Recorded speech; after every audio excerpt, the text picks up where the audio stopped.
Welcome, everybody, to ACC Men's Basketball Media Days as our Field of 68 preseason roadshow has hit Charlotte, North Carolina over the next 3-4 hours today, and then tomorrow all day long starting at 9 a.m. We will have you covered with the 18-team Atlantic Coast Conference. I'm John Fanta. He's Jeff Goodman. He is Terrence Oglesby, the Clemson Great. He is Rob Doster. And, fellas, here we go. It's a new year in the ACC, but a couple of things right off the bat before I hand it to the mayor, Terrence Oglesby of this Atlantic Coast Conference. The ACC, these 18 teams have combined for 19 national championships. The ACC since 2015 has 111 wins in the NCAA Tournament. The ACC since 2015 has 9 trips to the Final Four, NC State the 9th, 6 different schools making those 9. Terrence Oglesby, tell Jeff and Rob the state of the Atlantic Coast Conference. They didn't put a track around this hotel for good reason, because I'm taking victory laps all the way up until tip-off on day one. No, look, ACC is very healthy, and I think this season, guys, you guys will attest to this, I'm sure, with Louisville now having a new head coach in Pat Kelsey, with some of these other teams continuing to improve. I think from the metrics perspective of things, the ACC is going to be looked at as a much better season. And every single night, 1 through 12 at least, guys, I feel like it could be a bloodbath. 18 teams in the conference, a couple of new ones on the West Coast. Throw in SMU as well. I think it makes for an intriguing set of matchups all up and down the eastern side of this country. The premier conference in college basketball. That's right. That's what they call it. That's what they call it. And it was. And they're hoping it gets back to that. And you need Duke. You need Carolina. And they've been good. And you need Louisville to get back. They can't be a complete laughingstock like they've been the last couple of years. And Pat Kelsey will get them back. Now, will they be an NCAA tournament team this year? Yes. With conviction. Rob Doster saw them blow out a couple of slapdicks down in the Bahamas, and he is convinced. We're off and running. That we are an NCAA tournament team.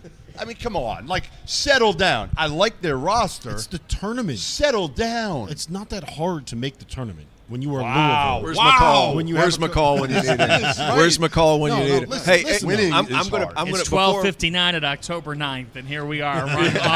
Off and make the case for why Louisville is back. Before Rob goes, I'm going to vouch for you, just so you just don't have to fight everybody at the same time. same I saw this coming. I was there. Bahamian teams. I was there too. Yeah. It wasn't the fact that the competition was the competition. It was their processing power. It's an older team, their intensity, their approach to the game. We all know Pat Kelsey can coach. Yes. Fanta and I have done plenty of Charleston games over the last couple of years. The guy can coach. Now he's got some horses in the stable too. And yes, that is a Louisville pun, because the people up there should be excited about what's going on under the Kelsey administration so far. The thing about it is, for starters, they have a point guard that's going to be as good of a defender as you're going to find in the ACC, and a guy that's a veteran that's been around the block. Chucky Hepburn, I don't think people realize how good he is, because I think he sacrificed his shots and his numbers and his production because he was playing at a Wisconsin program that had guys that they wanted to run offense through, and 2, plays at a slower pace, right? So I think you're going to see a better season out of Chucky Hepburn. And then there's about 17 different dudes on that roster that are between like 6'5" and 6'8", that are versatile, that can shoot, that can defend, that can pass, that can play off the dribble. And more than anything else, what impressed me was they built this roster in 3 weeks over the summer, 4 weeks over the summer, or in the spring, and April, and we saw them in July. And you could vouch for this, Theo. They looked like a team that had been playing together for 2-3 years. Like the connectiveness, the fact that they had already figured out what they were doing in Pat Kelsey's system. Like, I'm not saying that they're going to go out here and win the ACC. I'm not saying that they're going to be better than Duke. I'm not saying they're a Final Four team. But come on, man, you're saying they're not making the tournament? No, what are we doing here? I'm not saying they're not going to. I can't wait for Pat to sit down. I'm just saying it wouldn't shock me if they're an NIT team. We don't know. With a new coach, with a completely different team. He brought 2 players with him from Charleston. They're both probably going to come off the bench. I just don't think you're going to lock them into the tournament. I think, again, chemistry is going to be important. Maybe they were, going down the water slides together. Doster saw it, and he mistook that for great chemistry. Hey, here's if this were 2005, I would agree with you.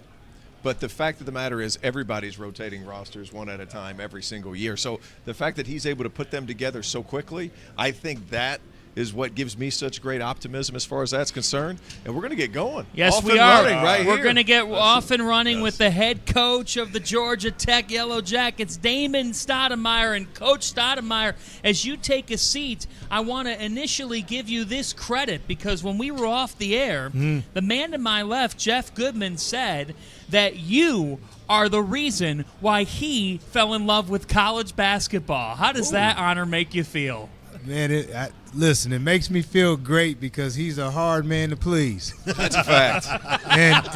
And now, I'll say this too, you know, it gave a lot of people reason at Arizona to kind of love basketball, do a lot of different things out there. I mean, Arizona was a great school, but when basketball was good, and then when basketball is good at Arizona, it's nothing like it. It's nothing like it, not out there. So he probably wasn't going to class. He was doing, you know. I'm not gonna deny that one. Dude. I'm not denying that one. But no, I appreciate that. No, but it's true. I mean, listen, I don't even know any of you guys know his nickname at Arizona. Mighty Mouse. There you go. All right, they know. Oh yeah. I mean, this dude was a player, and here's the one thing I want to start with, Damon, because you know how vocal I've been about former NBA guys coming over and coaching college basketball. Yeah. We talked about this at length a couple of years ago when I did this story. Yeah. I think you're going to be the exception to the rule. I really believe that. And I think last year we saw some of that in your first year at Georgia Tech. You get huge wins. Obviously, you weren't consistent, but you're trying to rebuild this program. Why? Why do you think I'm going to be right on this, and you're going to be the exception? You grinded it out. You didn't make any money when you started at Rice as a volunteer. You were an assistant at Arizona, assistant at Memphis. You paid your dues. A lot of these dudes, I won't say them by name, we know who they are, didn't pay their dues like you did. I think I would say the first thing I did, you know, in coaching was I wanted to really learn the total facet of what it took to be a head coach in college. It was a little bit different. So I was at Rice with Ben Braun, and I owe a lot to Ben Braun because he let me start off slow, but then it was like, well, can I come into your office and see what a day-to-day look like? You know, what do you actually do? You know, because it's way more than obviously basketball coaching. And so as I went along and I even went going to the pros, Johnny Davis, I owe him a lot. Really? Most people wouldn't know this. He took me in his office, he closed his door, and he like, man, start diagramming plays. Like, there's just a lot of stuff. There's a lot of things to this that nobody talks about. So then when I get to Memphis, you know, Josh taught me the paperwork part. Right. How to cross your T's and dot your I's and do different things. You know, Sean Miller taught me how to form a practice, how to, you know, hold people accountable. Yeah. Real negotiable, non-negotiable type. Like, you know, like you see what I'm saying? So I learned and I seen all these different things. And so you have to, you know, it's so much more to this than just what people see at 7 o'clock. And I learned all those things. And so as I put staffs together, I kind of formed the way I wanted to be, not only as a coach, but what I wanted with my staff and everything. And I think the biggest thing in coaching, and I always say this, know your strengths, man, and don't try to be somebody you're not. Yeah. I think what happens a lot of times, you know, is if you hear somebody and they have this tag as a recruiter, they want to show people they can coach. Then you got somebody that, you know, he's known as a coach, they want to show people they can recruit. You have to be able to not have an ego. And coming back around this second time here at Georgia Tech, those 2 years at Boston were the most invaluable years of my coaching career because I was around a great front office, I was around great coaches, and I was around great players. So in Boston, it was totally different. So now man, you just got to be on point, period. Sure. Because there's an expectation that everybody has, and all these things and how I learned it, has brought me to where I'm at today at Tech. I always find it interesting whenever you have guys that were exceptional ball players, a long NBA career, great player at Arizona, how they're able to relate to some of these young college kids, because that's an adjustment. You go from the Celtics to Georgia Tech, where the Celtics are the Celtics. When World Championship last year, you go to Georgia Tech. Now you're integrating what you want them to do. How has that been when you're kind of splitting between, like, I'm the former player, I was a badass, and now I have to try to get my knowledge into those? Is it difficult? It's more difficult at the college level, I would assume. How's that been going? I think that as a head coach, I learned to not take things personal as a former player when somebody didn't know because they don't know. Sure. And so when they don't know, you got to teach them. And so you have to take your time. Some guys are different in terms of learning. You know what I mean? Some guys learn fast, some guys learn slow. But you have to learn how to articulate it. You got to learn how to get on the floor and show them. But, again, to me, you got to have everybody involved. I don't feel like you can have success as a coach if you don't use your staff. Absolutely. And so if you don't use your staff, there's too much you got to do. It's just too much. It's too much to do. Sure. Like there's too much to do. Like right now, I have 5 GAs, and I probably have one of the bigger staffs in the country. Matter of fact, I seen somebody wrote an article. I have a big staff. Yeah. And I have a big staff on purpose because everybody plays a role, and I want everybody to be really good in their role. And again, that's what I took from Boston. When I was in Boston, everybody was really good in their role, and that's why we were good on the floor. So you get Naithan back, you get Bay back, which is about as much continuity as you could probably ask for in college basketball in 2024. And you guys had moments last season. You beat Duke, you beat Carolina, you beat the Clemson Tigers. That's 3 Sweet 16 teams. But, it was rough in the middle of the season. I think you were 14 and 18 last year. Where do you find that consistency from? How do you get to stay at that top level for an entire season? Well, I think we got great additions, but the biggest thing for me with the consistency is starting practice with the habits. And so are we going to be able to sustain success, but are we going to be able to get it back after failure? And I think that's the biggest thing that I've tried to preach to the team all summer and through the first couple of weeks of practice. And, that they'll tell you that that's the biggest thing for me. It's easy when it's going well. It is. And as a coach, being that I played, you don't want the inconsistency. So I have to bring them down to earth. In practices, they aren't fun all the time. But I think one of the biggest things from them is mentally, it's the approach. But we had to be in better condition.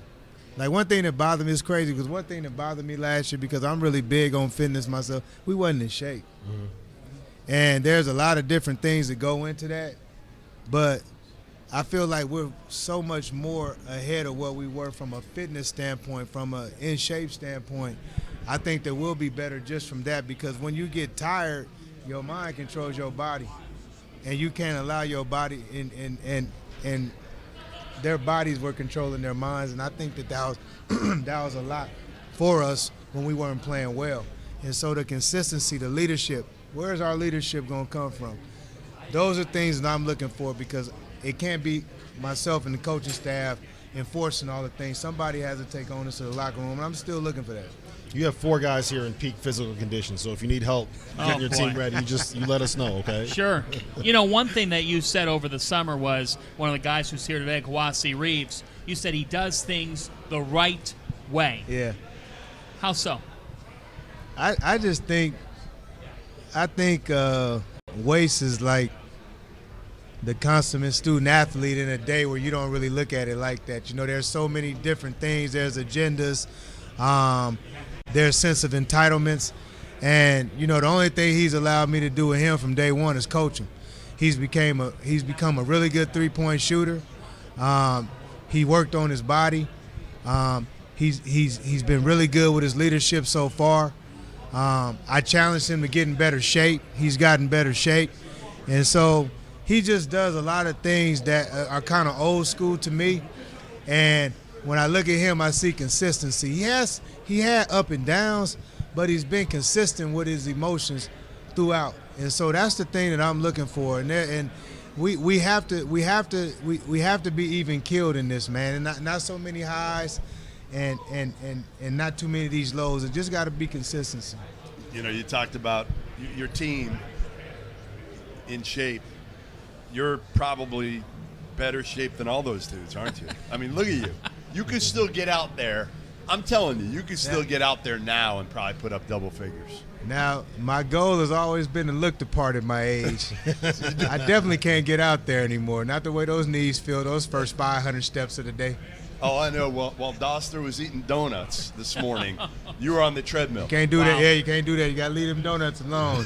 One day a week. One day a week. One day a week. I'm not a donuts guy. It's more like the late night pizza. That's the thing that gets me. I get it. That's the thing that gets me. Damon, give me quickly your greatest Jason Tatum story. Was there? You got anything really good? Because you were raving to me before the season that Derek White had 2 years ago. Yeah. You were raving to me that he was going to have that year. You got anything good on Tatum that we can rip on him for? You know what? I don't have nothing on Jason. But what I do have, or what I will say about him, and I appreciate about it was everybody, but it was him that I think he set a tone, him and JB. But routine. Let me tell y'all something. Routine. He was the same. You know, he would come in the morning. He would eat the same thing. He would go down. He would go lift weights. We'd go through practice. He had his routine after practice. He got his shots. He watched film. He got on the table. He watched film while he was getting worked on. He come back at night. He shot. Like the routine of him, like, it's not surprising, like, who he is and who he's become as a player. Like none of the things that have happened since I left, I knew it was gonna happen. I just left. You know, I had an opportunity. But I told Jeff, like, everybody would always say, man, what's going on? I'm like, I never seen a more together group. From what I was perceived, I was walking through the door, and he was a big part of that, and I thought he did a great job of interjecting himself into everybody. But that routine that he had and allowing people to coach him, how many guys could coach a superstar at that level the way he allowed the coach? So between the routine and the coachability, man, it was I don't have a good story, but that story right there should resonate. Great stuff. It's a great story. And Damon, best of luck in year two. There's excitement around Georgia Tech basketball. It's because of what you're doing. We appreciate the time. All right, thank you. Appreciate it. That's Damon. Thanks, Damon. Yep. Stoudamire, who, as you brought up before he sat down, this is a guy that you just fell in love with, and for good reason. Yeah, I mean, he was such a star at Arizona. Obviously fun to watch. I mean, a guy like this who ends up being a top 10 pick in the NBA. And again, I'll go back to it. Mighty Mouse. The Chris Mullins, the Patrick Ewings, the Mark Prices, the Clyde Drexlers. You can go on and on about these guys. Penny Hardaway's struggling right now. We saw Juwan Howard get fired last year. Stackhouse gets fired. This guy's going to be different. I'm telling you, he's going to be different. Well, he went through the process. Correct. All those guys you mentioned, Jeff, they got the head coaching job right away. You listen to him. He goes to Rice. He works for Pastner at Memphis. You know, Pastner gave him work. Yeah. If we know anything about Josh Pastner, he let him work. We're going to have we got Yellow Jackets in the house here. We got Naithan George, the point guard. We got Kowacie Reeves as well. Fellas, we just heard from Coach Stoudamire, so I'm going to start by asking you both this. Coach Stoudamire is in great shape. These guys know that. Is he in better shape than all the players? Nah. Don't. He's still old, right? He's still old. Does he ever get out there and start playing? Not playing, but like we had conditioning. He ran conditioning with us one day. Really? He kept up? We had like uphill sprints around campus, and he ran with us. Yeah. That's big time. Uphill sprints in the flats. Yes. See what I did there? But yeah, you guys last year put together moments you show what's possible at Georgia Tech. We were seeing buzz and energy around this program. Coach has talked about how now it's time to turn the win over Duke, the win over Carolina, the win over Clemson into consistency. How's that happen this year? How that would happen this year is just on the defensive end. I feel like a lot of times last year when it come down to getting a stop, we couldn't really do it at times. So just doing that this year, which will, I feel like it'll take us off. We'll take off. And I would say it's just influx. We got to have an influx of like the mental capacity to, withstand the entirety of a game. Because a lot of those losses were within like 1 or 2 possessions. So I think with the guys we've got now, that's going to change. How's Javian McCollum look so far? I mean, he's kind of the big offseason addition there. How's he been? He's been good. Yeah.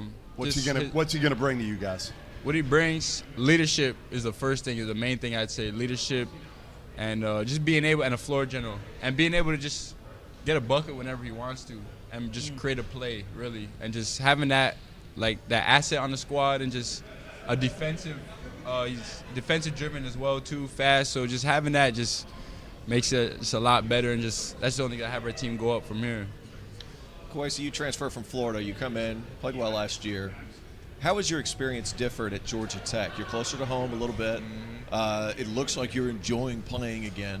Yeah. How has that transition been to you, and how appreciative are you to be in the ACC and playing for Georgia Tech? It's a little different. No, it's beautiful. Like, I appreciate this conference, and most importantly, I appreciate the institution of Georgia Tech for hiring a man in Damon Stoudamire that I see that he moves with a sense of morality and ethics first before basketball comes, and that's important in college basketball. And with that happening, I was allowed to be myself, and that allowed me to serve my teammates, and now it just gets better and better from there. Naithan, you're heading into your sophomore season. We've been doing this media day tour here, and one thing we keep hearing coaches kind of say is the best thing about freshmen is that they become sophomores. So where have you kind of taken that leap in your game, and what's the next step for you as a player? My next step, I say, is just having that experience. Like last year, I feel like a lot of times I wouldn't know what to do, or I wouldn't know if that's the best thing to do. But now just having that experience from freshman to sophomore, just being able to knock down those shots I've seen before, or get a stop, or the people I've seen before, and to guard them, just that freshman to sophomore year, I could just feel the difference with the experience and just playing. I feel like things open up more as well. Are you seeing that in him, Kowacie? You seeing that same thing? Definitely seeing that. Fellas, last year in the tournament, we're watching NC State go to the Final Four. We're watching 4 teams total make the second weekend of the NCAA tournament. Clemson makes the Elite 8. When a lot of America is watching and saying, Clemson in the Elite 8, NC State in the Final Four, just by looking at your faces, why were you guys maybe not surprised at that? Or were you surprised that those teams went as deep as they did? For Clemson, I wouldn't say I was really too surprised for how far they went, just because they kind of just kept that consistency all season. But NC State, I'd say I was surprised. They were good. NC State was good, but just doing what they did was definitely just, not really seen too often, and hearing from what their perspective as well on how they got there from DJ Burns saying that they started hanging out more as well and all that. So just knowing that in the back of my mind just helps motivate us that we could possibly do that at some point, or just get there as well. But not through that way, but if it has to be through that way, it can be. So, yeah. Coach Stoudamire told me that you're pretty well-rounded. You got a lot of other interests other than just basketball. What are some of those? And I think you went to Spain in the summer a little bit. Yes, sir. What was that all about? Yeah, well, first, to answer your first question, I have a lot of, super political, stuff, because I'm just a person that, has empathy for, extreme poverty and, conditions that are, inhumane, right? And, my Spain, I got to study abroad. I mentioned it to my academic advisor, Emily Brown, early in the season, because I just mentioned it. I never thought that would be a real option. And she made it happen behind the scenes and told me all I had to do was just sign off, and I was so happy. But, I just got to experience another culture and immerse myself in that, and it gave me some kind of self-discovery, and it helps me so much inadvertently with basketball. So because it created leadership skills, it created a sense of humanization. So basketball is what I do, and it's a means to serve people in life. Yeah. Cool. He loved those mid-afternoon naps. I played in Spain for 2 years. Those mid-afternoon naps. That's Siesta. Big siesta guy. Big siesta guy. I feel like the reoccurring theme when we talk to Damon about this team this year, we got to get in better shape. And I think that's where your consistency can shine through. You guys are in better shape. Your brain's going to be there the rest of the game, right? How big of an emphasis has it been for you guys and the rest of your team? That's kind of been emphasized the most. Because like Kowacie was saying, like a lot of our games came down to 1 to 2 possessions. So if we kind of had if we were in great shape, that probably wouldn't even happen. It probably wouldn't have been a 1-2 possession game. If we were doing that kind of not out of shape, but just not at the best shape, then who knows what we could do when we're really in shape. So Yeah, same. Like for me, for me personally, I just try to, take that to heart and like really try to work on that. Like we had like some weeks off in the summer. I wouldn't go home, like stay with our strength and conditioning coach, get extra like reps in on the treadmill every single day. Like just little stuff like that, I think it equates to what coach aspires us to be, which is the most conditioned team, so we don't have any mental breakdown. Any specific conditioning story? I know a lot of teams, they'll do like strength week or strongman week or something like that. Anything that you guys did in particular? There's a smile there. He's got something, Tito. There's something here. Yeah, we were talking about like those hills. Yeah. Those hills were crazy, especially like that last run, and then we'd run on the track too. So just kind of switching up our scenery with conditions actually helped as well, and kind of push us more just because the change of scenery. So it was good. Naithan, you're a point guard on this team, and you're playing for one of the best college point guards. A guy Jeff said made him fall in love with college basketball. Mighty Mouse, NBA All-Star. What have you taken from him? What has he taught you about this position and how to play? Shoot, what he's taught me so far is just to think the game. Like it's not just a playing game. You really gotta think. You gotta think for other people as well. And since he's like that great point guard, like you just mentioned, like he gets on me because like he's done it. So just learning all of that from him and just all the wisdom he's gave me, like just controlling the game, controlling the pace, just being like that leader on the floor. So. Yeah, he said it was hard for him to kind of realize that he's coaching younger guys because like he played at such a high level, he expects you to know things that maybe you don't know yet. Have you seen that from him at all, and how does it kind of help you? Yes, I've seen that for sure. Just because he'd stop practice sometimes and he'd actually stop it to explain it to me, which would help me know it for the future reference. But yeah, I wouldn't know sometimes, but he'd just stop and he'd explain it to me, and then that's really how I learned. So just having like that guidance at the point guard position, especially at my head coach, just means a lot. Yeah. All right, it's media day, which means some fun questions here. It's the preseason. So I want to know from you two, because I know he's going to have an interesting answer because he seems like a Renaissance man. I think you're going to deliver too. You two each get a group of 3, living or dead, any people. Could be a great NBA player, could be an actor, could be a musician, could be anybody. Okay. Who are you going to dinner with? Any 3 people. Any 3 people? You go first. Shoot, any 3 people? I want to go basic and just say my dad, my mom, and some family, but 3 people, I say. Oh, dang. I can't think right now. I would say Angela Davis, Stokely Carmichael, and I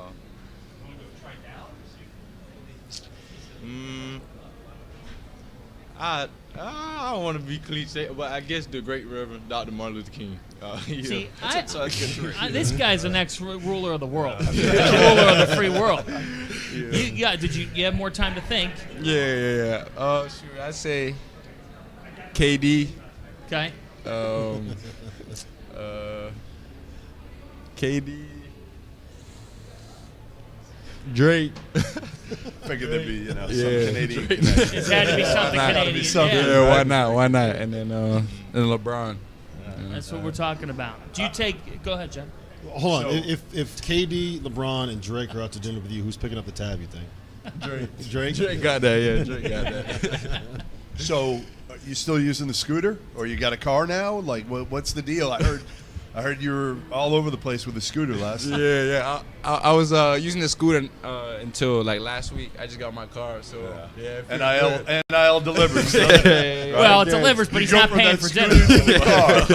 Yeah, I have that car for good. But yeah, the scooter does get me places for sure. It delivers, but you're not paying for KD, Drake, and LeBron's dinner. Not even close. You're not doing that. I'm You're not. good. Fellas, we appreciate you taking the time. Thanks so much for hopping on ACC Media Day with us. Best of luck this season. Yes, sir. No problem. Thank you. Appreciate it, guys. Kowacie, Reeves, Naithan, George of Georgia Tech coming up in just a few minutes. We'll hear from Tyrese, Proctor, and Caleb Foster of Duke, which gets us to the Blue Devils and gets us to not just the headline in this conference, but the headline nationally. Jeff Goodman, the Cooper Flag era is about to tip off. It has tipped off at Duke. What intrigues you most about Cooper Flag at Duke in this one season? Is he going to be, like, transformational? Is he going to be as good as some think he might be? Or is he just going to be a really, really good college freshman? You know, Zion we saw a few years ago, and he kind of took the entire college basketball landscape by storm. Will Cooper Flag do that to you? I think you have to look at his game. He's not this overpowering force like Zion was, but what he is he's going to impact every facet of the game, and he's going to do so in a fashion, guys. He covers so much ground so quickly, and sometimes he's so athletic it almost looks effortless. I'm not just intrigued to see him. That entire Duke roster, whether it's Konkanepo, whether it's Malawach coming in, they've got 3 guys projected by many people in the top 15. Uber talented class and some veteran pieces alongside them. So then let's extend the question to you, Rob, and I guess the question then I have that we know, is he going to pan out to that degree? What are you most curious about with Cooper at Duke, and what would deem it a successful season? Like, what's the measuring of results here for Cooper Flag? With Cooper, I think the way that you measure success is wins, right? Like, I think more than anything else, what he does is the little things that help you win basketball. That's what he does at an elite level, right? Like, that at his core, who he is as a player. He just happens to also be a good jump shooter, right? A guy that can make plays off the dribble, that can pass, 6'9", crazy athletic. Like, he's got all these other skills, but it's the connective stuff. Does that make sense? That makes him. That's what he does at the elite level. That's what makes him special. And I think that when that is the player you are, I think wins are the way that you can kind of determine how successful the season was, more or less. Well, I think they're just about ready here. Tyrese, Proctor, and Caleb Foster are going to join us on set here in just a few seconds. I think that, more than anything, it's great for college basketball that this is the biggest prospect since Zion Williamson. That means it's going to be a national discussion point. I know you have strong feelings on how we talk about a kid, and I don't care how much money he's making. People are going to form their theories, but I think the biggest thing is we're going to talk about this is that now Tyrese, Proctor, Caleb Foster, come on down to our set here as we welcome in the Duke Blue Devils. You guys, we're excited to watch you here this upcoming season. We're looking forward to all the things in store at Duke. I'll start with you, Tyrese, as you take a seat. As a guy who now has taken a leadership role and as a guy who's charging this backcourt, how are you a different player right now than maybe you've been first couple of years of your college career?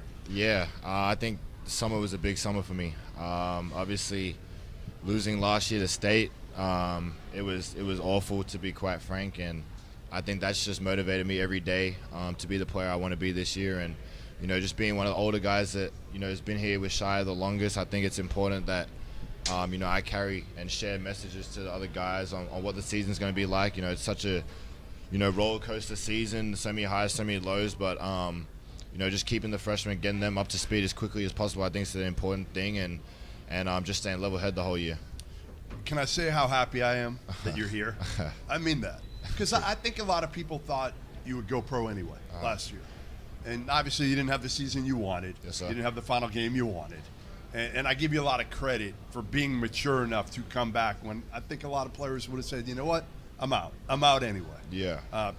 First of all, I don't want to say that. Appreciate it. One of the things that watching you last year, I felt like you may not have been as aggressive as I think people wanted you to be.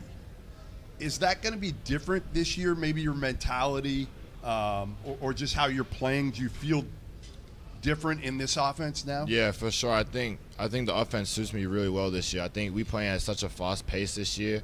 It's something that I'm so used to, and Tipoff and me, obviously being in the backcourt, we got to be on point with everything, and I think the speed of the game is going to be a big difference this year compared to last year. But end of the year, I just had to reflect on myself and be honest.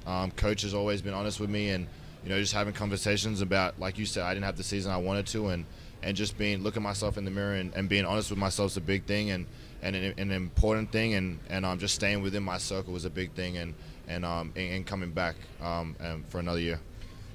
Caleb, we all saw you at Peach Jam, big time scorer, several 30-point games, I think a couple 40-point games actually. You come to Duke, very much a freshman season. I mean, you had some extreme highs and you had some lows. You had 15 to open it, and the next game you have 0. How does that motivate you moving forward to kind of level out the consistency that all 4 of us know you have in there? It's just a little bit different, a year ahead. Yeah, it's been great. A freshman year is always the hardest year in college basketball. Always. Getting adjusted to, the whole basketball, the whole landscape is different. Fans, coach and staff. You're coming into a team, an organization with full of 5-stars like yourself. So, just adapting to that, learning the game more, working on my habits and stuff like that has led me to the point I am now, and I'm ready to have a good season. I want to hear from both of you where you've seen development in the other one's game. Like, where have you seen Tyrese get better this summer? Tyrese, where have you seen Caleb get better this summer? Tyrese has always been a defender who makes me better all the time. And then this year, I feel like he has a totally different mindset. He wants to win, and he competes each and every day. And he could do everything on the court. There's no limitations to this man's game, and he pushes me to be better each and every day. I feel like, Tipoff going down last year, you can see his mindset's definitely changed. His habits, I feel like both of our habits have changed, but I can really see a mental shift in his mind and his habits. And he's becoming a great leader on the court. Obviously, pushing the ball and bringing the ball up. He's been a lot more vocal this year. He's sharpened his game up a lot as well. So I think that's just important for both of us, being the returners this year, to just, be the backbone of the team and always keep a level head the whole year. What are the habits that have changed? For Tipoff? For both of you. Me, I feel like I had to get stronger last year in this off season. So, my diet's changed. I got a mental coach this year. So, just being able to, just keep my mind level headed the whole year and just stay focused and stay mentally strong. I think that's an important thing. So I feel like those things, and obviously off court, a couple off court other things, but I feel like just, the last 2 seasons I've had, not being able to, achieve what I wanted to. I feel like this is the year for me and for Tipoff and our team, and I feel like that can only change with changing your habits and just resetting everything. Let's turn to the best freshman class in the country. A very special group of new faces. You guys are spending every single day with these guys. I'll start with the name that you've been asked about before, but Cooper Flagg. What can you tell us about Cooper Flagg that you guys can tell us that nobody else can, because you're spending every single day with this young man? I think I can definitely answer that. I'm with him every morning shooting. I feel like a big thing is he doesn't care about the media. He doesn't listen to the media. No, we know. Yeah. We all know that. He's actually kind of refreshing in a way. Yeah, he's just a straight competitor. And he obviously, with all the hype and stuff, you'd think at 17, it would play with you a little bit, but for him, it doesn't faze him at all. He's a winner. He only cares about winning. He's a team player. He can do a bit of everything. He's so versatile. I hadn't watched him before coming to Duke a lot, just because I was in Australia and stuff like that, but I obviously had seen a couple games here and there. But just the level of competitiveness he has and the way he competes on a daily basis is, it's why he's so good. For me, Cooper Flagg is as advertised. Everybody talks about him, but he's just a humble kid. He fits in with all the players. He's one of us. He doesn't try to make himself be more than what he is. He tries to fit in with the team, and he's a winner. He competes every day at practice. and he wants to win and take this team as far as he can. More athletic than you guys thought. Yeah, right? no, for sure. He's very athletic. I mean, the part that I think blows all of us away is what he can do defensively. I mean, he'll block shots in the post. He'll close out, block shots on guards. Yeah, I mean, he just knows how to win. Yeah. He just does everything he can to win. Whether there's 10 seconds on the clock, 5 seconds, 5 minutes, we down 15, down 10, down 5, up 10. It doesn't matter really the situation. He's going to play the same way every possession. Can he handle these expectations? That's my biggest thing is, listen, you reclassed as a freshman. For sure. He's doing that. Yeah, it was hard. I remember you telling me that last offseason. No, for sure. I mean, I've definitely had a lot of conversations with him, and I think him not worrying about the media, I mean, he trusts his work. I work with him all the time. He's always in the gym. Everyone just supports each other so strongly this year, and I feel like we are gonna have ups and downs. It's college basketball. You're gonna go through a dry spell. It's bound to happen. But I feel like he's so strong that he's gonna be able to bounce back from that really quickly. This always intrigues me because Duke, you guys always get the best players out of high school. It's always the 5-star kids. You bring in 4 transfers, older guys: Sion James, Malik Brown from Syracuse, Mason Gillis, who was a good player at Purdue. What are they bringing to you in practice? Because while they aren't necessarily lottery picks, they're bringing value to you guys as well, right? They're bringing college experience. Sure. Each of them come from Purdue, national championship game. Sion comes from Tulane, and Malik from Syracuse. They all bring different aspects of the game that they learn from the places they've been. To bring it all together and help us lead the freshmen and help them know what to expect and compete with them each and every day to help them be ready for what's to come when the season starts. Yeah, I mean, Mace is a guy that has done something that we haven't done before, and that's being in a national championship game. Sure. He's had multiple 30-win seasons, which is something we haven't done. So I think just his level of expertise and knowing what it takes to get to that point is something that we've all been open-minded with and have accepted because he's done it and we haven't. But like Caleb said, Sion being from Tulane and his experiences there, Malik at Syracuse, everyone sort of brought their different paths that they've been through and just shared it with everyone on the team. We all saw Common in the South Sudan against USA scrimmage, right? We saw his performance there. Yeah. We've all heard the hype from Con Knipple and Isaiah Evans, obviously, and I know Pat's kind of banged up right now, but you guys, Darren Harris, Darren Harris, you got bucket too. Yeah, outside of Cooper, there's still other really good freshmen on the team. What have you seen from those guys, and who's maybe impressed you the most? I know we're probably going to get the "they've all been good" answer, but I mean, they really have all been good. Con has been really good. He's impressed us. His feel for the game, his adaptability to be able to put him anywhere on the floor, him make an impact, and Darren Harris and Pat's been banged up, but Darren Harris is a knockdown shooter, and same thing. You could put him anywhere on the court. Everybody's still learning. They're still learning the game, but all of them pick up things so quickly, and I think they're going to be ready to go. Kaman Malawach, I'm surprised people aren't talking about him more. He's just a freak athlete. For me personally, I haven't played with anybody like him. He could block shots. Wingspan is like a 9'8" reach. He's a freak, and I think he's gonna have a phenomenal season. It's not fair. Nah, it's not. That's just he protects the paint. He does all the little things. He talks. He's vocal. He's definitely ahead of his time. Were you surprised to see what he did against Team USA? Yeah, I mean, Kaman's my little bro. I played with Kaman when I was 15. At the NBA African Academy in Vegas. So I sort of seen his path and what he's done, and I mean he's just improved tremendously. Just his vocal leadership. I think being at his center. I think when D Live came back in, and obviously I got to play with him my freshman year. But I think a big thing why D Live was successful towards the back end, why we started winning, was just because of how vocal he was. He could see the floor, and I think Kaman talking to him when D Live came back for a few days was huge for our team and huge for Kaman. He's had experience of playing at the highest level you could possibly play at, and that's the Olympics. And I think, like Caleb said, Con's sort of similar to Cooper. He just competes every day, no matter the situation, no matter how he's feeling. Like he's going to give the same effort every day. Isaiah, Pat, Darren, everyone's all showing flashes, and I think it's just a tribute to them on coming in and staying confident, and it's just going to have to continue that throughout the whole year.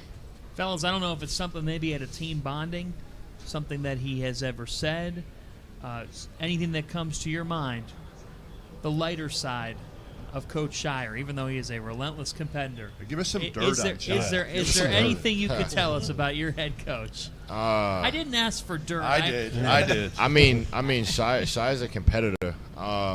He's been a competitor since day one with me, and I feel like this year, day one of this year, you could really tell like his mentality has changed. He's hungry as ever, and I think that just set the tone from day one. Obviously, we had a bad ending last year, and I think that's just driven him and our whole team every day.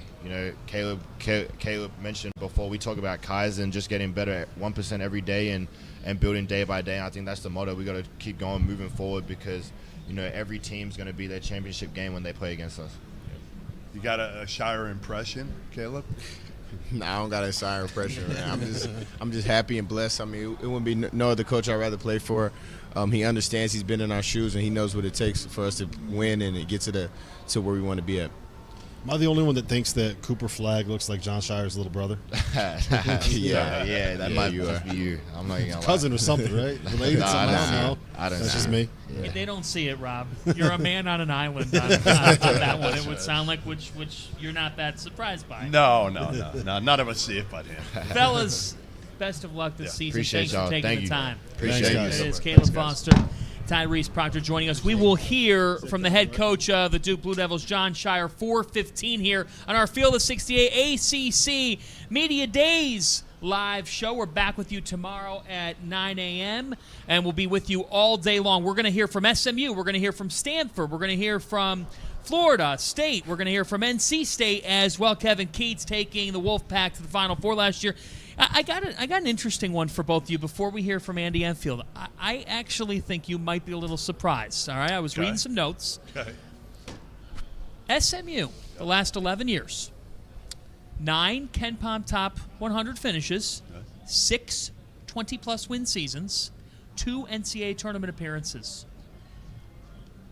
Cal and Stanford have that combined in the last 11 seasons, meaning the Bay Area has struggled, man. It has struggled, but do you think that Andy Enfield and SMU can find a way into this league to make some real noise? Listen, look at what Enfield did when he got to USC. A lot of us questioned whether he'd be able to get it done. He wasn't a West Coast guy.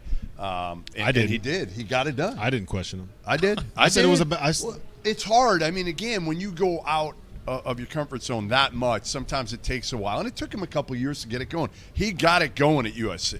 And now, again, I think it was the right time for him to move, and here he is, and he comes to SMU where, to be honest, I do think he's going to get it done because he's proven it in the Pac-12. And now, listen, one of the things, I'll say it in front of Andy, one of the things SMU has, they got some of this, and that helps. In this day and age, you're either a have or a have not. Am I wrong, Andy? And I think you're more of a have than a have not. Well, you need to budget for facilities, first of all, and then the NIL is very important. Yeah. Andy Enfield joining us, the new head coach of the SMU Mustangs. Andy, you take this job, and like a lot of coaches who are taking on a new job, there's a bunch of different pieces and parts that come to that. Well, what's something maybe that you found out about SMU since you've taken the job, maybe you didn't necessarily know before? Well, the greatest thing, I've never met an alumni base that loves their school more than SMU. So there's a lot of energy in Dallas around the SMU community. It's great. All I know is, listen, if you didn't take SMU, things would have been a lot quieter last offseason. So I blame you for ruining my offseason. You go, you leave USC, then Musk goes, then Cal goes to Arkansas, then Pope goes to it was a whirlwind. It was a whirlwind. We didn't see it coming, though. Did you at all kind of see this coming? Obviously, even Rob Lanier getting let go. That wasn't something that all of us saw coming. I think we thought you'd be at USC for maybe not ever, but for a lot longer. Well, spent 11 years at USC. Loved the school, the community. We had great players. I had a tremendous coaching staff, so was not looking to leave. Had 4 years left on my contract. So it was not a situation where I gave any thought about it. It just came out of nowhere, and we just started talking, and that's where it ended up, me being at SMU, and then, of course, what you said, Jeff, with the domino effect in the coaching industry. A place that's eager for a winner, a place that's happy to be in the Atlantic Coast. I look at your roster, and I'm a big puzzle piece guy. I say this to these guys all the time. Here we go, Andy. Here we I go. love the pieces that you put together. Boopie Miller at the point, Johan Traore, who I thought at Auburn struggled to get going, but a super talented young man. Kario Quindo, who's a bucket. Tibet Gorner, who can really shoot and space the floor at 6'9". For you, and I ask coaches this all the time, I've just never sat and talked to you, is it more of I'm just going to get all the best players I can, or is it more so, well, this guy can fit with this guy can fit with that guy, and that's just kind of a byproduct, just happens that way? Or is that kind of an emphasis for you and your staff? Well, I think recruiting evaluation's key, Sure. and then putting the pieces together, as you just indicated. I thought our staff did a good job of looking for pieces that would complement each other instead of going to get two players that were similar. In today's NIL budget and market, you only have a certain amount of money to spend as far as offering the collective offering players to play basketball Unless for your you're schools. Arkansas. No comment on that. But we have we try to get players that complement each other, and I thought we really like our roster. Yeah. Boopie Miller, he's coming in. He's going to play the point for you. He has ACC experience. As a coach stepping into a new program with 10 new players, heading into a new league, it's not necessarily new for you, but it's been a while since you've been in the ACC. SMU is going to be new to the ACC. How important is it to kind of have the head of the snake, have experience in this conference? Well, Boopie Miller's an outstanding basketball player, and he's a great leader. That He's probably very matters tough. more, huh? Well, we were not recruiting a guard in the month of April. We had a guard leave. Our leading scorer from last season left 3 weeks into April and woke up one morning and said, wow, we need a point guard. And the Boopie Miller recruitment was very quick. He came down for a visit, loved the opportunity that we had for him. We loved him and his family, and it was done pretty quickly. So to have an experienced guy in the league that we're moving to at SMU, to have a guy like Boopie is very important for us. Are you used to saying Boopie yet? Are you ready for that? Well, I went from Boogie to Boopie, so I'm pretty used to it. Andy, have you faced Leonard Hamilton before? That's a great question. I have never faced him in a game since I left. At Florida Gulf Coast, never played, and then at USC, never played. So our last game of the season's in Tallahassee. It'll be a lot of fun. Oh, that's cool. That's cool. Really, along those lines, like I look at your coaching journey, the Milwaukee Bucks, the Boston Celtics. You're on staff with those teams from between '94 and 2000. What were those NBA chapters like for you, and how much did you find them to be beneficial to your whole coaching journey as a whole? Well, I broke in as a shooting coach, player development coach, then became an assistant coach, and more into the X's and O's as I got through the later with the Celtics. And so working for Mike Dunleavy and the Milwaukee Bucks, he's a tremendous X and O guy, and to see him draw up plays in the timeouts and put plays in practice, and then with Rick Pitino with the Boston Celtics, everybody knows how great a coach he is, and to have that experience with two Hall of Fame type coaches with that in the NBA at a young age was extremely valuable to me to see all aspects of the game of basketball. When you were working with Pitino, what time did you get into work? I beat him in the office every day. I make sure. Smart move. Means you didn't have to get in the treadmill either. You're thin, right? You didn't have to worry about that. There were a few guys in the treadmill when I showed up every morning. I'm sure there were. I'm sure Chris Wallace was probably on the treadmill. Yeah, he was. Right? I love Chris. Your freshman big from Turkey. I'm not going to try to pronounce his name. You can do that for me. 7'2", 250, 260. How good and what will his impact, do you think, be? Well, his name is Samet Yugatuglu, and he's a terrific player. He's about 7'1.5", 7'2", I guess what kind of Nikes he wears, but 265 pounds, has great hands, great feet, low post moves, and very good touch. So we're really thrilled with his quick development. He's only been here since late in August, and we expect big things from him. You think he'll start? Well, if you project it, probably, but we don't promise starting spots, but he certainly is playing very well right now.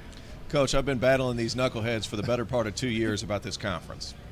You guys are new to the league. What do you look forward to, and what are some of the challenges of playing in the Atlantic Coast Conference? Well, I was an assistant coach for Coach Ham Well, of at course, Florida State sure. for 5 years, so I have some familiarity with the ACC. Now, some new teams have joined, including SMU, Stanford, Cal, but I just played Cal and Stanford in the Pac-12 for 11 years. And, of course, Syracuse has joined since I was in there. And so I think at the Power Conference, every road game is going to be a challenge. Sure.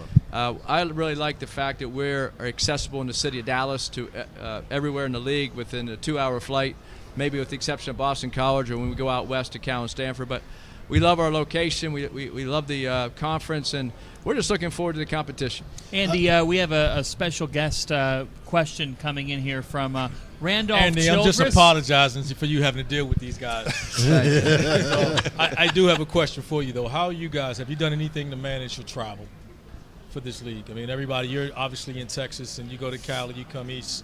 Is there anything special you guys are doing to kind of help your players adjust to the different time zones? Well, we've experienced, Randolph, because in the Pac-12, we used to play 2 road games at the same time, Right. so meaning on the same trip. So it's a little challenging when you leave and then you get the day before, your trips become 4 days or 5 days at some point. And so we have a system that we do with our players to try to alleviate the stress on their legs, and then when we get to a city, to try to get in early enough to have a good dinner and get some sleep. But it is challenging when you start to travel over and over again. But I think the ACC travel is much more manageable than people think, with the exception of those things I just mentioned. Andy, you said you kind of broke into NBA coaching as a shooting coach. We know that you consider yourself a great shooter. We have 2 guys here that like to argue about who the best shooter on the field I like my 68 chances. is. If all 3 of you guys, we got you out there right now, right? 3 threes from 5 different spots. Who's winning that? Oh, I can say this watch came from the NBA shooting contest with the players, so I never shy away from my range has decreased over the years as I get older, but from the foul line, I'll take myself. These guys. We're talking threes, Coach. This is 2024. Right, 'cause it's big I've leagues. seen your teams play. You shoot the 3, baby. We ain't shooting free throws. We shoot threes. All right, I got to give you that one. I never went inside the 3 line anyway, so that wouldn't be beneficial. Hold on, Dagan, can you go to this cam again real quick? Hold up that watch again for him, Coach. Let him see it. Let him know. Yeah, there you go. Andy, one guy that, and I'm going to try it here, Cement just talked Yugitoglu. about him, yeah. We did, Yeah. I know. One guy that does not have as hard of a name to pronounce go ahead. is a guy by the name of Matt Cross. And A masshole. thank you, Jeff. Yes. He comes from UMass. kid. He's on his 4th school, but you said over the summer how much the experience piece is helping your team. What's Matt Cross going to be at SMU? Well, Matt has ACC experience at Louisville and Miami prior to UMass. He averaged 15 points, 8 rebounds last year, first team All-Atlantic 10. So he is a tough competitor. He's 6'7", about 240 pounds, very physical. And so we have versatility. He gives us versatility to play big or small. We can start him on the wing or put him down at that face-up 4. And he gives us great versatility because he can shoot the ball from the outside and also take it in the post. You know what else he can do, Andy? He can drive a bus. Matt can? Yeah, ask Rob. Yeah, You got to tell me that story. He told us the story about how he was in high school, and they were getting ready to go to a practice gym, and he decided that he was going to go on there. And while the bus driver was not in the bus, he was going to go take the team bus and drive it on down to the practice facility himself. But the kicker is he didn't have a driver's license at that point, so He basically stole the bus. That He sounds stole a like, bus. yeah, I was about to say, that sounds like theft. Are you guys missing any team buses or anything right now? Well, no, Matt, that doesn't surprise me. No, Matt, listen, Matt had a hell of a year last year at UMass, and he gives you experience. You did. I mean, I think you put together. Does he have all his teeth right now? He lost one at UMass last year. Well, they look pretty good. I think 3 or 4 are NIL. fake. Yeah, NIL can take care of getting Looks like a him to the hockey player. dentist. You don't even need dental insurance anymore. But, yeah, the way you put this team together, how happy are you in year 1? In the old days, year 1 would be a complete rebuild, right? You take your lumps, maybe even 2. Now it's like you could flip this thing quickly. How competitive do you think you can be in year 1? Well, I think that's a good point, Jeff, because Florida Gulf Coast, my first head job, we had to recruit guys in high school, bring them in. We were able to get those guys late. But the Power Conference, it's harder to do that in year 1. At USC, we were last place in the Pac-12 our first year at 2-16 in the league because our recruits were still in high school. Our second year, we really improved to 3-15 because then most of our other recruits are still in high. We had to wait for them to get in, and then the third year we flipped it, won 20-some games. So it took us 3 years at USC to turn the program around, and then went to the NCAA Tournament in year 3, and then Florida Gulf Coast, of course, we went to the Sweet 16 in year 2. Now with the transfer portal, the NIL, you have a chance to rebuild quicker. It is challenging to go get that many transfers right away. We have 7 transfers on a roster and mesh them together. They have to learn their strengths and weaknesses, and so do we as a staff because we've never coached them. We start bouncing questions off the wall a little bit later in the interview, of course. I'm curious, Los Angeles, Dallas, better food town, and obviously the real estate's a little cheaper in Dallas. You can get a little more bang for your buck. Well, there's no place like Manhattan Beach where I lived for 11 years. Right. L.A. has tremendous energy and restaurants, but surprisingly, pleasantly surprised, Dallas is an incredible city. It really is. It is accessible. The restaurant scene, the energy for basketball, just the energy in general, it is terrific. So we love it. Can't say enough about Dallas. You just don't have the view. That view you have of the water that you had before. The Pacific Ocean's not going anywhere. It's not coming to Dallas. Right. You went from Fort Myers, Florida, to Manhattan Beach, and now you don't have a beach. Are you gonna be all right? We have paintings in every room of. It's a bit of a unique city, though, Dallas, in that it's kind of a pro town, but at the same time, SMU fans, you alluded to it. I mean, they're really excited about a potential winner and being a part of a big thing. How have they embraced you coming in, brand new to the scene, and really the city in general? Yeah, the SMU alumni in the community are dying for big-time college sports, and now they have it. For the last 30-plus years after they had the death penalty in football, went to the Western Athletic Conference, the WAC, then they went to Conference USA, then the American. So this is a big deal for the SMU sports community. And Dallas is we're the only high major program in the city of Dallas, which is an advantage. I shared, or not I, but we as at USC, we shared the city with UCLA across town in the same city. And there were so many other things to do in Los Angeles. Dallas, we're the only high major program in the city, the only ACC school in the state of Texas. Mm-hmm. So to us, it differentiates SMU as a program for all sports, not just basketball. Yep. Andy, we appreciate you taking the time. Best of luck this year. Thank you. Thanks, was Andy the NBA Enfield. player you took that watch off of John Henson?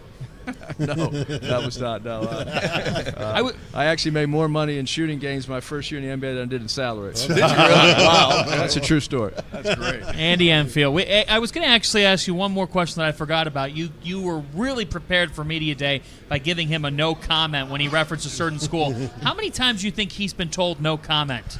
Too many to count. That's why everybody loves him now. You were ready for that. You were ready. Andy, thank you. Best of thanks, luck guys. this year.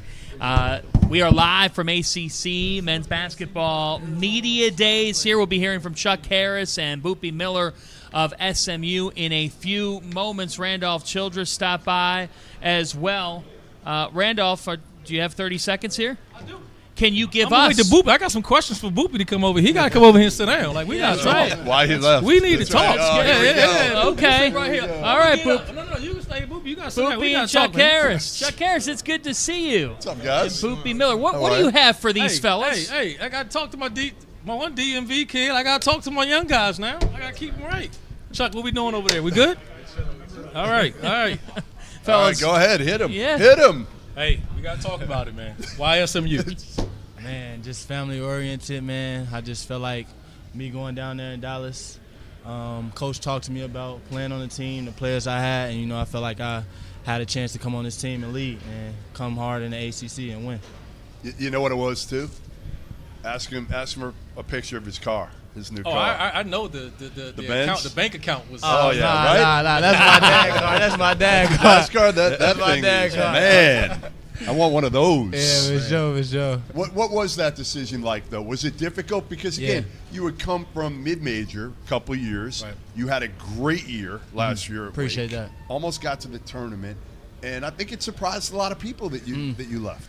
Yeah, I felt like last year in the ACC, I really didn't show, like, my full capability. And, I felt like, when I'm doubted and my back against the wall, I feel like I can come harder and, show the world what I really can do. So me coming to SMU, I feel like that was my chance to do that.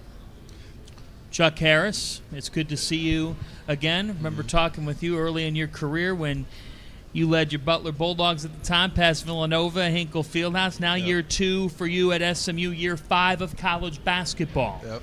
You're an old dude now. You're an old dude. Old head. What is the mindset and how much is it on your mind to dance, to make that big dance? That's all it is about that's all it's about this year, honestly, is I've never been there. Been trying to get it done for 5 years now coming up, and that's the ultimate goal. That's all we all got our eyes set on this year. How's the adjustment been for you? Because third coach, 3 seasons, come in, you have a good year last year, a little over 13 points a game. How's it been for you with Andy Enfield, his staff, all the new players? What have you worked on with your game, and how has that adjustment been to this new staff once again? Yeah, right. I mean, going through it one time, it was you kind of know what to expect at this point. Sure. And then just talking with Andy, we kind of just sat down about everything, and I trusted his plan for me for my last year in college basketball, and he told me about guys like Boopie and other guys he was looking to recruit and bring in for me. So just talking to him, I trusted him. I felt very confident in his plan, and then again, I think this is the best opportunity for me to reach March Madness and finally get to dance for the first time. So that was all. I hear a lot about the pace of play that you guys are going to play at this year. That it's going to be different and it's going to surprise a lot of people. And I think that actually suits you two guys. Would you guys elaborate a little bit more about how you feel this style of play? I think will catch people by surprise, let alone 2 experienced guards like yourself. Definitely, the guards that he had, they definitely play at a very fast pace. But in practice, if we don't get the ball up the floor in 7 seconds, he'll turn it over. Like me and Chuck will get mad at that every time. So that's what we've been working on in practice, and he can elaborate a little bit more about it. Yeah, we're a fast scoring team. We got a lot of dynamic guards, especially and forwards. So just playing at a very fast pace that people really can't prepare for is really our main objective for the season. And just high possession game, high opportunities for us to get a lot of points on the board. Obviously, you have familiarity with this. I'd love to hear from you, though, knowing that in this final college season, you're going to go up against the likes of Duke, Carolina, Louisville, who's been down recently, but it's a big brand, Syracuse, Wake Forest. We can go right to Virginia. What's that mean, and how much is it a thought that, hey, we're going into a new league? This is SMU's first impression in the ACC. How much do you guys want to show people a thing or two about SMU basketball and be a part of some history of your own? I feel like a lot of guys on the team have played at the high major level, whether that's from transferring from other, Boopie coming from Wake Forest, or like Matt Cross coming from Boston College. We've all kind of been in the high major area, so just, a chance to like put our name on the map. SMU is a force to be reckoned with. It's really all our goals. And it's exciting, man, playing against the best competition, going into some of the most well-known, arenas in college basketball. It's fun and exciting. Hey, when you go back, you got to ask Matt Cross about the story of when he stole a bus. He didn't really steal. But he didn't have his license. It was back in prep school. What? It sounded like borrowed. Okay, well, borrowed. It's borderline. He was back in prep school, and the team bus was just kind of sitting there, and he just got in and drove it down the road. It sounds like stole a bus. Yeah, I mean, it kind of sounds like stole. I got to ask him about that. But we're not going to accuse him of stealing the bus. He was just borrowing the bus. Okay. But he didn't have his license. Just got in there. So if you ever need a bus driver, Matt Cross is your guy. All right, bet. He's driving the SMU bus this year. What was it like, Chuck, when – because I don't think a lot of people were prepared for the coaching change. Right. I don't think people thought Rob Lanier was going to be fired after doing what he did last year. Right. What was your first reaction to that? And that had to be a whirlwind for you because, as Fan has said, like, hey, you just got there, had a good year, probably felt like, hey, I'm going to play for this dude until I'm done. Right. Crazy ain't even a word. I think we had just lost to Indiana State in our NIT game, and as soon as the bus got back to campus, about 45 minutes, an hour later, they was calling us to the locker room. The guys kind of knew what was going to happen, but just being in that circle when he broke the news, it was definitely a sad moment for all of us.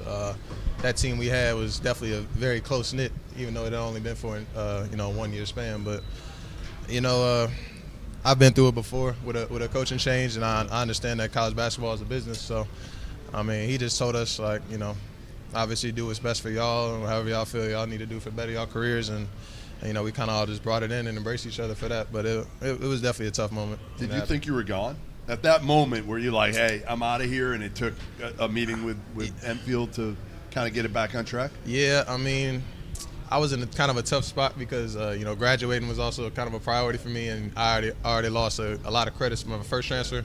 So I was in a tough spot, but, I mean, me and my family were just ultimately trying to look for the best decision. So, yeah, we was exploring that option, but after sitting down talking with Andy and talking with him, I decided it was best for me to just stay. It's good to hear that the degree still matters, folks. I know. I like that. It's nice to hear that. Very often. We don't hear it as often as we used to. It's a big thing. What are you studying? I'm in sports marketing. So You didn't want to have to do a 6-year? yeah, nah. I mean, I've been in college for 5 years, so at least I can get as a degree, right? Yeah, right. You might as well. You stayed long enough. Yeah, You you know. pull the Van Wilder plan. You guys don't know that movie. Anyway, showing my age a little bit. 7 transfers, 2 freshmen. Well, this is for both of you guys. Who stood out? I mean, a lot of different pieces coming from a lot of different places. Who stood out to And you? you got to pick one You got to person. pick one guy. Got to pick one person. We'll let you go first. Who stood out? You gotta pick one person. Yes, have to pick one. I would say Matt Cross. That's what I would say. Very seasoned. He been in college for a while too, 5th year too. He know how to lead. He know how to talk to guys. Off the court we can talk to him too as well. He goes hard. He know how to rebound, post up, knock down shots. I've been getting on him a lot about shooting the ball more, but he's very confident. You can just tell he knows the game a lot. So that's why I pick Matt Cross. Yeah, I probably go with Boopie. That's crazy. Yeah, He's right there. Good answer. I'll probably go with Boopie. Just honestly, I knew about him from his past at Wake Forest, and then just seeing him every day in practice, seeing how he can, change a game with his ability is like, I don't think I've ever played with a guard like, as high level profile as him. So that's definitely exciting for. Yeah, I love that you talked about it because I have one question for you. You transferred once before, go to Wake. Now you transfer within conference. Have you thought at all, like, what's that going to be like when Randolph's glaring at you as you come out? Oh, that's my next question to him. Like, hey, that's already circled on my calendar, so I know you had it circled. What's that thought? I mean, playing against the place you were living at last year. I mean, there's a lot more into it. Have you It's thought about definitely. I thought about it definitely a lot of times. My family members bring it up, but I just focus on like getting better day by day with my team. I know we play Wake Forest at the end of the season, so I'm just working on like getting better day by day. Just keep working on the negative that I got in my game. My like turnover to assist ratio, stuff like that. So just watching film, getting better that day. But it's definitely going to be a great game. I've been talking to Hunter and Efton a lot. I still talk to those guys. So it's going to be fun when that game comes. I can give you the date if you want it. No, it's just being honest. You ready for that game? Yeah, Fellas, we have breaking news. We do. I just got a text from a former coach of yours, who I look for dirt on guys a little bit, some fun stuff. And, Okay. And Laval said that you are a complete mama's boy, and that mom great. had to come to campus all the time to cook you food. True? Not true, but Not she just true. not true about the food, but definitely I definitely. she's am welcome mom. if she does want it. Definitely a mama's boy. For Yeah. sure. He's right about that. Yeah. Even still, 5 years in, yeah. hasn't changed at all. Yeah, that's my road dog. That's my twin. Yeah, I'm definitely a mama's boy for sure. All right, before we let you go, I'm asking every set of players a fun question of some sort. Same question? No, Different we one. change it Mix up. it Yeah, up. go to a change up. Good job. Who would play you in a movie?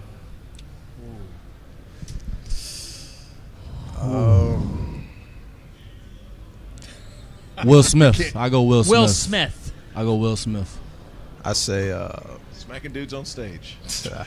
Will Smith. I won't even say actor. I say Anthony Edwards.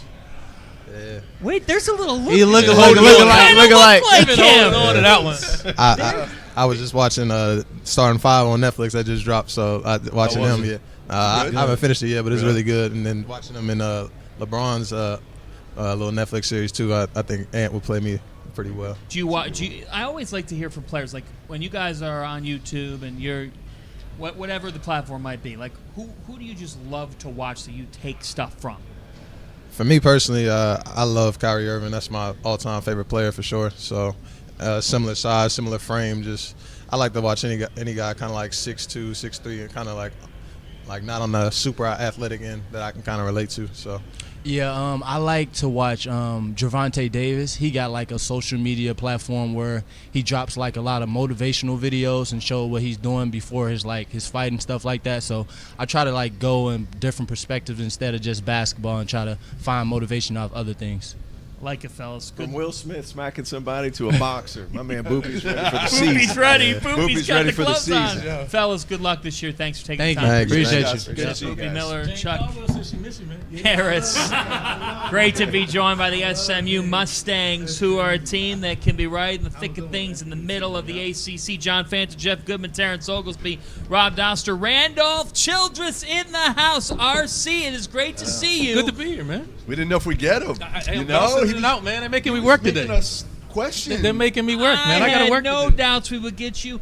Tell us all, maybe the man here in the green and white stripes, the state of the Atlantic Coast Conference. It's back, baby. I think it's deeper than it's been in years past.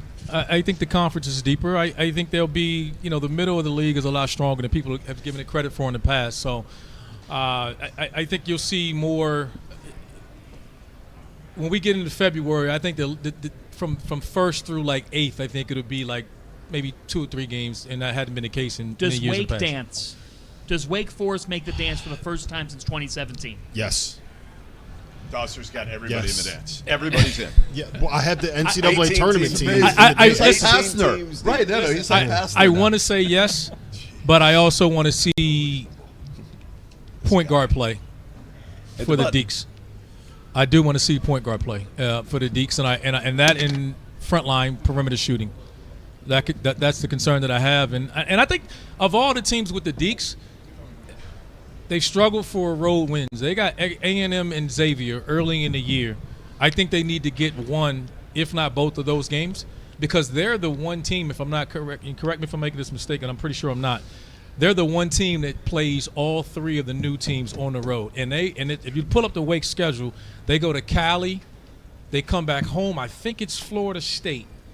Then they go to SMU, or they play Florida State at home, and then they go to SMU and then come back and play Florida State.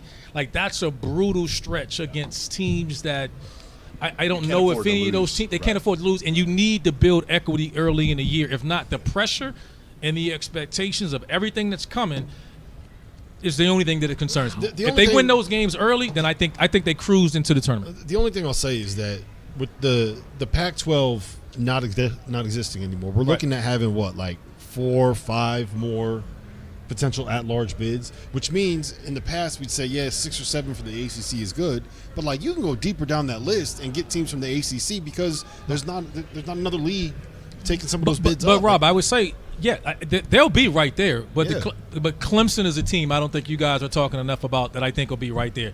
Georgia Tech's a team that I don't think people are talking about that are really good and they're taking a step. So.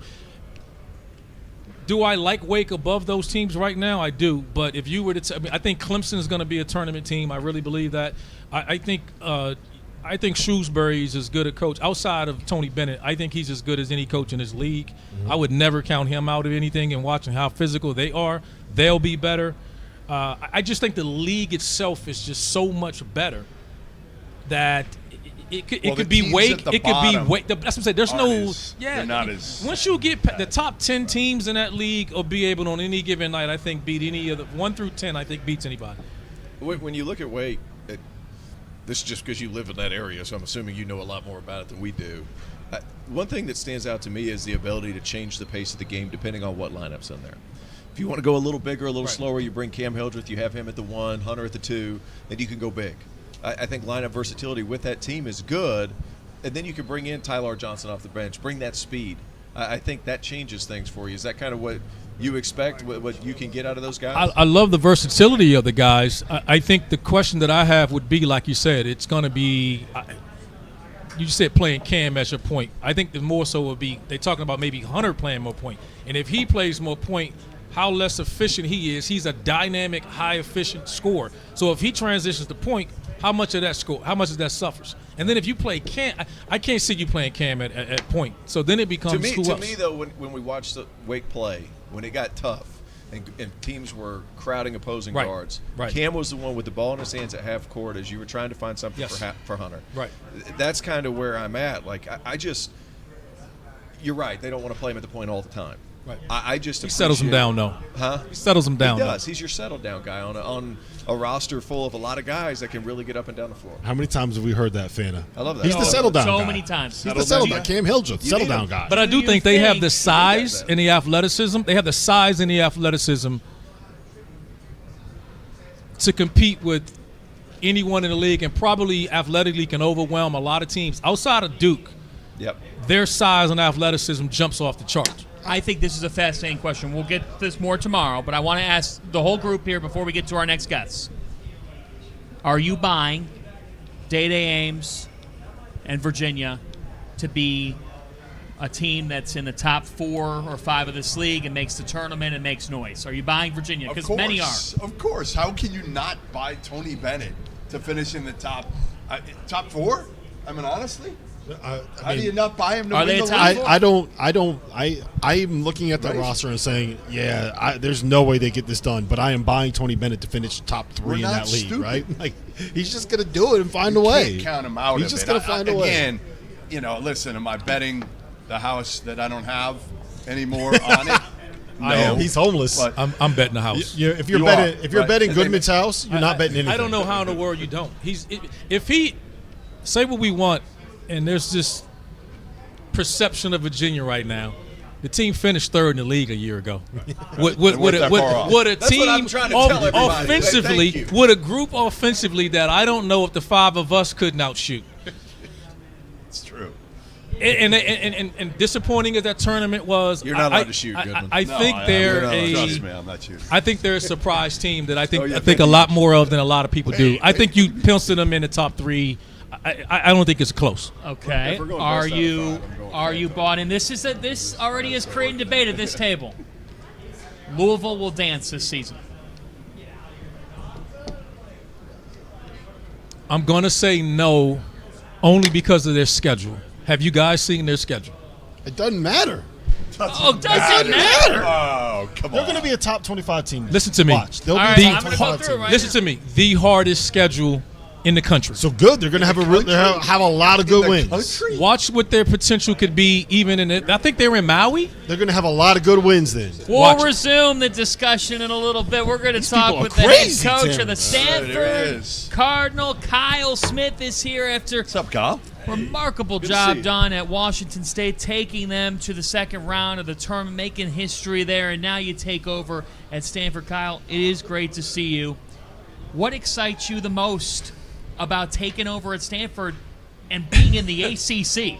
Well, I like to think it's easier to repeat history than create history, and I'm old enough to remember when Stanford was number 1 in the country, and they didn't even, I think they only had like 1 NBA player on that team. You know, that wasn't the Lopez twins. No, they were really good too. But it was like it was like 7-footers. It was like Chris Hernandez, Matt Loddick, Nick Robinson, Rob Little, and Josh Childress, and they were just kind of like really tough, gritty, and trying to replicate something like that. And then the ACC gives us, I think, gives us a bigger platform. You know, we're a global institution.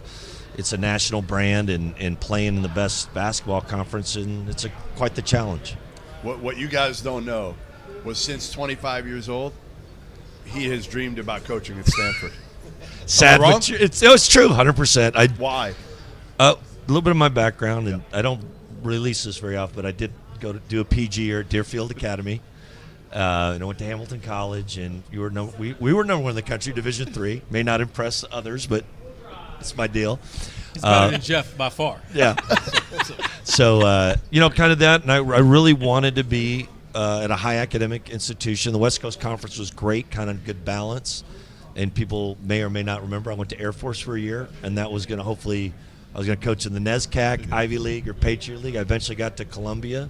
It's a great experience. So I realized, and I love my experiences at San Francisco, Washington State, but this is a sweet spot for me. I just think you can be really good. Like I said, those teams and those type of guys, the Dan Grunfelds of the world, that really get it. And we have a group like that right now. You know, hopefully we can just be the best we can be. I mean, I do think if people picked a coach for Stanford, I do think they would pick you. No, and that's a huge credit to you. They don't really have a choice now, huh? No, it's over. No, you fit. I agree. I mean, I don't know what that was the truth. I mean, I always great respect for Coach Montgomery. Watching that I was over at St. Mary's. And another funny story, when they hired, don't tell Randy this, Bennett, but when they hired Dawkins, I mean, I stalked him. I mean, I was like, please take me. You wanted to get away from Randy? No. No, but I mean, I just really thought of that job, and just think it's a special thing. It's like it's a unique brand, it's like, in that point in time, it was Duke of the West. Simple as that. Our mutual friend Keenan Saran he would kill me if I didn't ask, how's Darren doing? Doing great. You have a kid come in, 10 points a game as a freshman at Irvine. How's his off season been? And can we expect some things out of that young man? Yeah, I think he battled a little tendonitis, but he's been fine. He's making that adjustment to trying to get him to play more point, and he's going against a bulldog every day in Jaylen Blakes, and it's just making him better. And then Benny Giedler, Jeff, you'd like him. He's been a pleasant surprise too. So those three guys are doing well, and so I think Darren's in a good spot where when Jaylen moves on to where I think hopefully he'll be ready to roll in a big way. But he's scored. He's one of our leading scorers in practice every day, kind of running the white squad. And he's gonna be really good. Who's made the biggest jump since she's been there from the summer till now? Maxime. He's our best player, but it just feels like he just keeps getting better and better. And when you have a guy like that, very fortunate, it gives you a chance to win every night because he can go big. I think Ryan Agarwal is a guy that redshirted last year. I think people would be probably forgot about, including myself. He's the one guy I didn't call when I got the job. I was like, he kind of set a meeting with me. I was like, oh my gosh. I was like, shoot, Ryan, how you doing? He's like, I sat out last year. It was a business decision. I was like, Stanford guy. I got it. But it was a smart decision. They had Spencer Jones, Michael Jones, had some guys. And he can really shoot it, but he's got a really good feel. He's out of Texas, so I love that about him. And he's found money.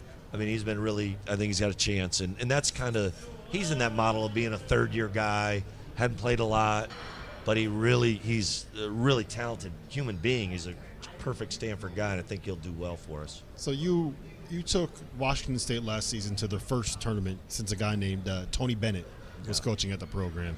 You had, I think it was back-to-back 25-win seasons at Columbia, which is not exactly known as a powerhouse in the Ivy, right? You got USF rolling about as good as they've been since Bill Russell was there, more or less. Well, how have you been able to get these programs that aren't exactly the best programs in their league to be able to compete with some of the elites in their conferences, and how do you plan to translate that to Stanford? You know what, it goes back to when I went to St. Mary's with Randy Bennett. We inherited a 2-27 program, and we won 9 the first year, and they were chanting "God is a Gale" after we beat Santa Clara in the tournament. I said, this is a pretty good job, Randy. We won 9 games. They think we're good. And then we won 15, 19, 25, and that's kind of been the blueprint. And there's a couple things. Everything I need to know, I learned in high school. I had a great high school coach in Rick Shirley. Randy's dad was Tom Bennett, who was a great high school and junior college coach. So it's almost this idea that we really keep things simple. We really, and our analytics are part of it, but it's having a great attitude, working hard, and the most important one is having pride in the program, developing that pride with culture. And we've been able, I think more people are chasing down the talent a little more, maybe. I mean, not that you have to get good players, good talent, but emphasizing the culture. At a place like Stanford, is it easier to get guys to hang around because of that? I'm hoping so, but I'm not assuming anything because they've lost.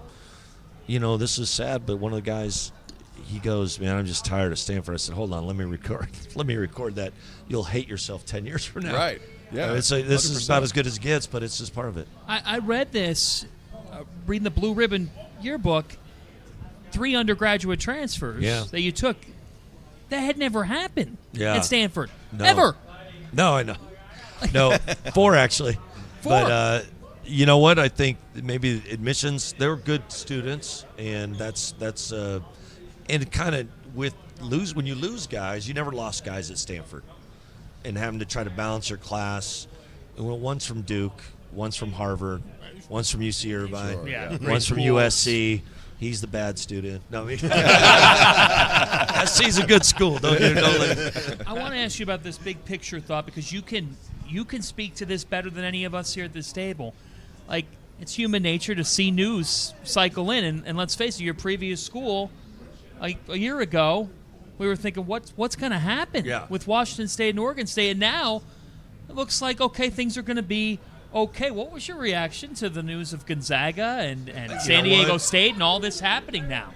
I think that was maybe the second best option, and maybe the best actually for what Washington State. I thought either it was going to get picked up by the Big 12 or ACC, which wouldn't have been good for basketball. Let me get a record. Football, yeah. And that's what drives everything. And then the second option is kind of what's happened is this reverse merger with the Mountain West. What a great basketball league. And, the Pac-12 actually asked me about Gonzaga a couple of years ago, like, what do you think? I said, yes. And they're like, I thought their attitude was like, well, it doesn't really bring that many eyeballs. I'm like, even though it's not football, I'm telling you, it's like Duke of the West. They got this following. They got a little cult. It'll bring more eyeballs, more attention. Anyway, so they got a great basketball league. That's obvious. It's really good. So happy for them. Still know the challenges, the economic challenges exist more so there, but I'm happy where I'm at too as well. You mentioned analytics before. You are a big numbers guy. Big numbers guy. I don't know if you got it from your dad. Maybe. I don't know. Give me this hustle stat system that you I think created back when you were under Brad Holland at San Diego. Good right? word. Yeah, nerd ball. I might as well. That we were calling nerd ball before I got associated with the nerds here. Basically, I say it's a way to quantify the intangibles. So a lot of coaches do it to a certain degree. Deflections, loose stuff that doesn't show up on your normal box score. And we built it out to 55 stats, so it's crazy. We're like, it's nuts. It's annoying, but it is what it is. Kyle like goes to sleep and he sees numbers. No, it's like 12 different passing stats. 10 different rebounding stats, stuff like that. And it's basically winning plays minus non-winning plays. Nice euphemism for losing plays, divided by possessions, and we see who's impacting winning. And it's not perfect. It's a way to quantify winning. Yes, it's the way. And it's like, but it'll put some guys in there that you didn't expect to be in there. And it usually there's like one guy you don't expect to be that's going to fare well, and there's one guy you're hoping on that's struggling. And it's usually accurate. Yep. And it's hard because, and that's why I don't mind sharing it with other coaches, because it's really hard to do, to out your own biases. And I still have them, and I've been doing it for 25 years. And it's, but I think what it does is raises kind of the floor for your team as far as doing the little things. Sure. Just valuing it. We actually have a similar system here at Field of 68. We call it winning content, and we just call it losing content. Do you know who had the lowest winning content rating on the entire network? Goodman. Sadly. Goodman, sad but true, but he's got the biggest mouthpiece. Last question, travel. It's going to be a bear this year. How do you plan on managing that? Luckily, I got my staff from Washington State, because if you try to get from Pullman to anywhere, we are really well prepared, and I mean that seriously. We are commercial. I mean, it was a 2-hour ride to Spokane, waiting an hour and a half in the airport, then go Spokane to – there's probably a stop in there in between. Try to get to Tucson, so we're well versed, but and we're chartering, so I was excited. And he lives in Palo Alto. It's pretty nice compared to okay. Pullman. He's okay. Trust me. This is the best. So like Eric Reveneau, who played at Stanford, grew up, awesome dude. And he has back to the ACC. Yeah, back to the ACC, and he's also a Stanford guy. He's like, we got money. We should be doing this. And I'm like, he's like, we need a bigger charter. I'm like, man, I want to watch this tape, bro. I'm fine. We got a charter, man. I'm like, shh, pump the brakes. They might take I'm not going to be that high maintenance guy. No. Your AD is the nicest human being, Bernard, in the entire world. Like, seriously. No, I agree. Right? He hired me. You're probably going to feel smart. bad. Yeah, super smart, too. Don't forget smart. But like, great guy. You don't want to be a pain in the butt to Bernard. I mean, if I need to be, but no. It's be Stanford. Nice we're in. This is a big move. I mean, I think Dr. Rice is kind of the one that's kind of spearheaded and wants in the association with, high academics with Wake Forest, Georgia Tech, Duke, Carolina, Virginia, all of them. We fit in that mold. Obviously, geography is different, but I kind of, for a national brand, I think it's almost better for us. The travel's hard. That's no one on it, but like going to get guys like from New Jersey and playing the Pac-12 was harder, but they happened. Yeah. You know, they're just kind of lost in the West Coast. Saying that because I coached at Columbia and I forgot about the West Coast Conference, so you can't keep up with it. Kyle, I want you to go ahead. RC. I think it's easier for you guys to come east and play. The teams that come west for that Wednesday night game. At 10 p.m. At 10 p.m. Body clock or 11 o'clock body clock. I think it's one of the most underrated things. I think it's a heck of a lot easier to come east and play. You guys just play a little earlier. As long as they don't have the noon tip. Yeah, that's true. No, but I think Wednesday. But at least it reminds you of like a tournament, like a conference tournament or NCAA. Right. You had that early morning sometimes. No, I agree. I think that's plays to our advantage. It does. I think it does. And, Kyle will run the numbers on that. You know, except a lot of college kids are up at midnight quite a bit. So but I agree, though. You're not used to playing. Yeah. 10. Kyle, I know you've accomplished a lot, but I can still tell you the folks at Columbia University know this. Say, Kyle Smith's the only guy in the last, 60-plus some odd years that cut down the nets at Levy and Jim. Appreciate it. It was a good place to be. It could be a great basketball job. It will be. Yeah. Great to Go have Lions. you. Good luck this year. Good luck this year. Thanks for taking the time. Appreciate it. Thank you. That's Kyle Smith of Stanford. That was a great conversation. You think about the Cardinal. This is a program that, like he said, at one time, 13 tournaments in 14 years. They have not been in the tournament in the last decade. What do you think of them?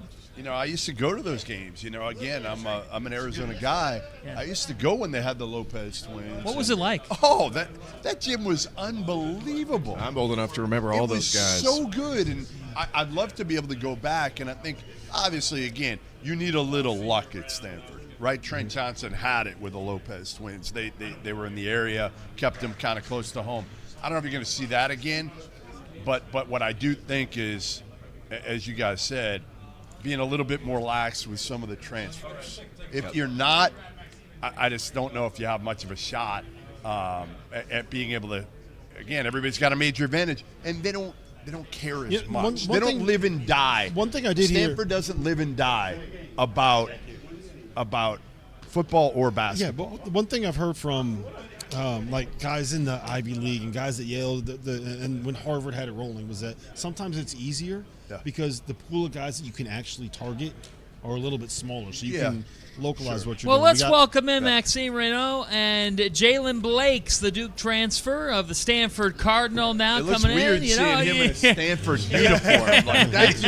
I do a double take. He ran to the West Coast to get away from his problems, but they bring him back. Brought me right back. Fellas, it's great to have you. And we just heard from your head coach, a first-year head coach who's making his mark on this job and on the Cardinal. As the guys who are part of this foundation at Stanford, what's new about the Stanford Cardinal? What do you want to show the world of college basketball here in year one of the Kyle Smith era?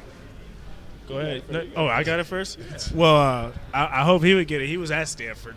But I think for us, Coach Smith, his history speaks for itself.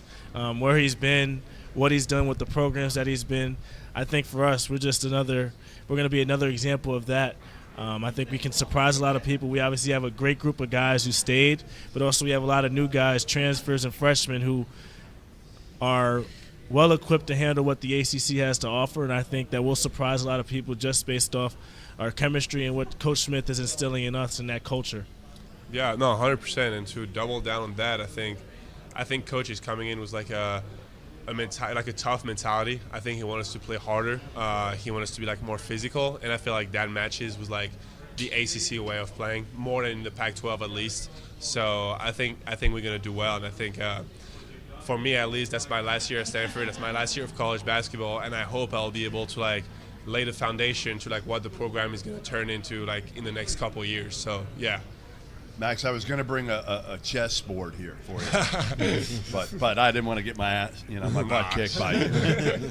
I think when you first were being recruited, am I wrong? Didn't you ask about the chess club? I don't know how you had that information, but that's very true. That's one of so.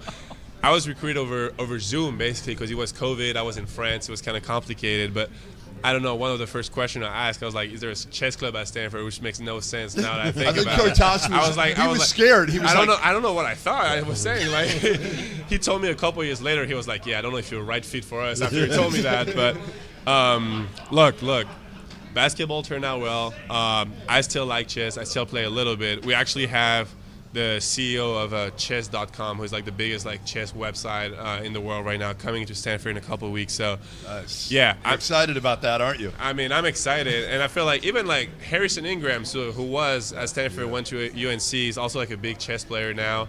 So I just feel like, you know, in the recovery part of the day, once you're done with basketball, trying to cool down a little bit, get away from school, get away from the people, it's a fun thing to do. That's what I enjoy, at least. Good luck trying to teach him how to play chess. I'm good at chess. You play chess? Yeah, no. Oh, no. Trust me. I bought it for a second. Max, he plays checkers. He plays checkers? That's what he can That's learn. a bad He can person. learn That's a chess. bad person. I'm sorry. Chess is a little too complicated. Why did you stay at Stanford? I mean, I think I know the answer, but you were thinking about potentially transferring. Yeah. I mean, it's hard to walk away from a Stanford degree, obviously. Yeah. I think the Stanford degree is an obvious and I'll say easy answer. I also feel like it's been 3 years. I grew into loving the program, loving the people. Coming from France, you know, I kind of left everything behind. And after 3 years, I finally had a group of people like supportive to what I was doing. Finally had some kind of a routine with like my workout, school, and all this.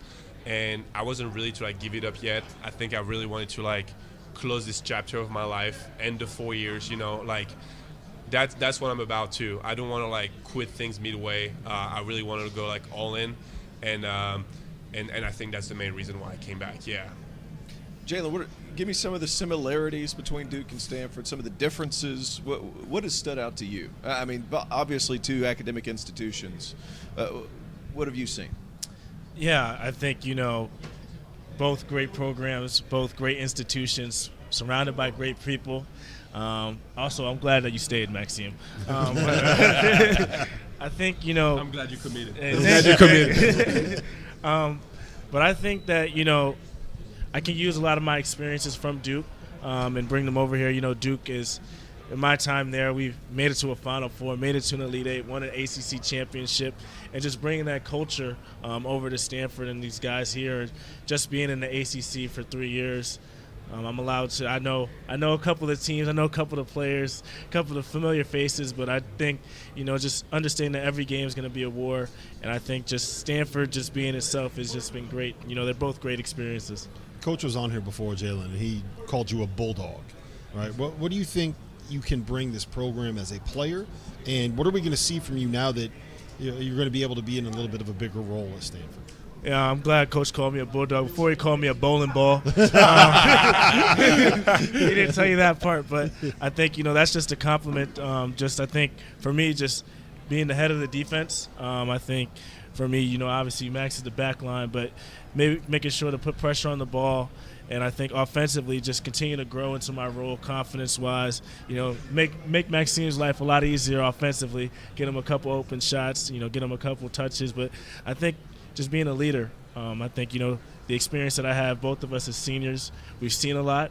We've dealt with a lot. We've been through a lot of highs and lows. And, you know, for a lot of people, we have 4 freshmen. You know, we have a lot of young guys who may not know how to deal with the lows and, you know, deal with the highs because, you know, obviously you have a lot of lows that come with college basketball, but you also have a lot of highs, and being able to just stay even-keeled, I think that's something that's very important. And I just want to double down on that. I think there's a lot of, like, you know, you guys see the games. You guys see a little bit more of, like, the background than most people, but I really feel like he's a culture setter. And I think with a new coach, a lot of new players, a lot of young guys coming in, that's something we really need. And I think he's doing an unbelievable job with it, whether he's on the court but off the court too. And I really want to like highlight this thing from Jaylen, like big culture guy. How's the adjustment been for you? I mean, you've been at Stanford for a while. How's that been for you? New coaching staff, bunch of new players in the fold. How's that adjustment been? Well, for me, it's like it's exciting just because new people coming in, like I want to meet them, want to know what they're about. Obviously, my role shifted a little bit compared to last year. As you mentioned earlier, we're the oldest on the team. We're seniors, so have to be more of a leader. That comes with like more responsibility, whether it is at practice, you know, like starting every drill, starting every reps, bringing energy, talking to the young guys, and having to hold yourself accountable to a higher standard, right? Like trying to be as steady and solid as possible, and at the same time bring the young guys with you. So that was the biggest difference for me. Sure. Why not find a new destination? Well, kind of like what I mentioned earlier. I mean, it's super easy to say, you know what, I'm just going to go for the money for my last year. I'm just going to go in a big program where I'm kind of guaranteed to go at least to the Elite Eight. Like, that's the easy way. But I also feel like I want to give back to this like program that allowed me to grow into the person I am today. And I wasn't ready to give that away. And as I mentioned earlier, like, we have a quote from John Arriaga, who used to be like one of our biggest donors at Stanford, on one of the walls, which is, Stanford is not a 4-year decision, it's a lifetime decision. And I feel like that's what I'm about too, of like, I'm trying to set the tone for like the next 5-10 years for Coach Smith and the team. A quick follow-up to that, because I think it's really interesting that you say that you could have gone for the money. Yeah. I don't at all ask this question thinking you're going to name anything. I don't want you to. Fan wants to know how much money. No, I don't want to know how much money you offered. I want to know what that climate's like, because we talk about it, but we're not you guys. What was the day-to-day like? And did you get, some crazy text messages without getting into specifics? Yeah. Is it that crazy and toxic? Well, like, you discover what the like highest tax brackets start to be. Like that's what it is. But I think money man Max. I haven't heard anybody talk about tax brackets. That is elite. Sorry, but sending my kid. I think I got to teach him how to read first. I think what it is just it puts a lot of pressure on young guys. I think I was fortunate enough to come from a background where my parents were supportive. Eventually, like, I happened to grow up like pretty well off, but I feel like a lot of guys have basketball as their only option to get out of like some certain like kind of like social background, right? Yeah. So obviously, if you give themselves life-changing money for the first time in their life, like, it's a no-brainer, right? And I absolutely like do not criticize that. I feel like for a lot of people, like, that's like the main thing. That's what it's important to do, Absolutely. Right? Like, they never had that. Their family need it. They need it. So obviously, like, they should go for it, right? In my very case, I only had 1 year until I graduated.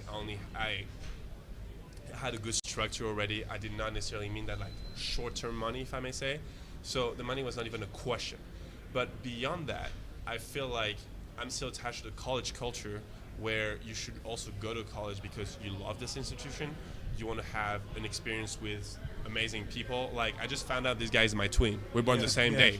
Like, same day, same year, same everything. Oh, that's cool. And if I transferred, I wouldn't have known that. And that would make me very sad. So that kind of, like, I don't know. It's just, I think for me, it's not about the money. I think it's just about the people you meet, about what do you want to, like, impact. Like, do you want to have an impact on, like, the program you're at, or do you just want to, like, go the easy way and just be like, I'm going to go to, like, a program that is, like, be bringing, like, transfers every year, top recruits every year, and just have the easy way into, like, a tournament run.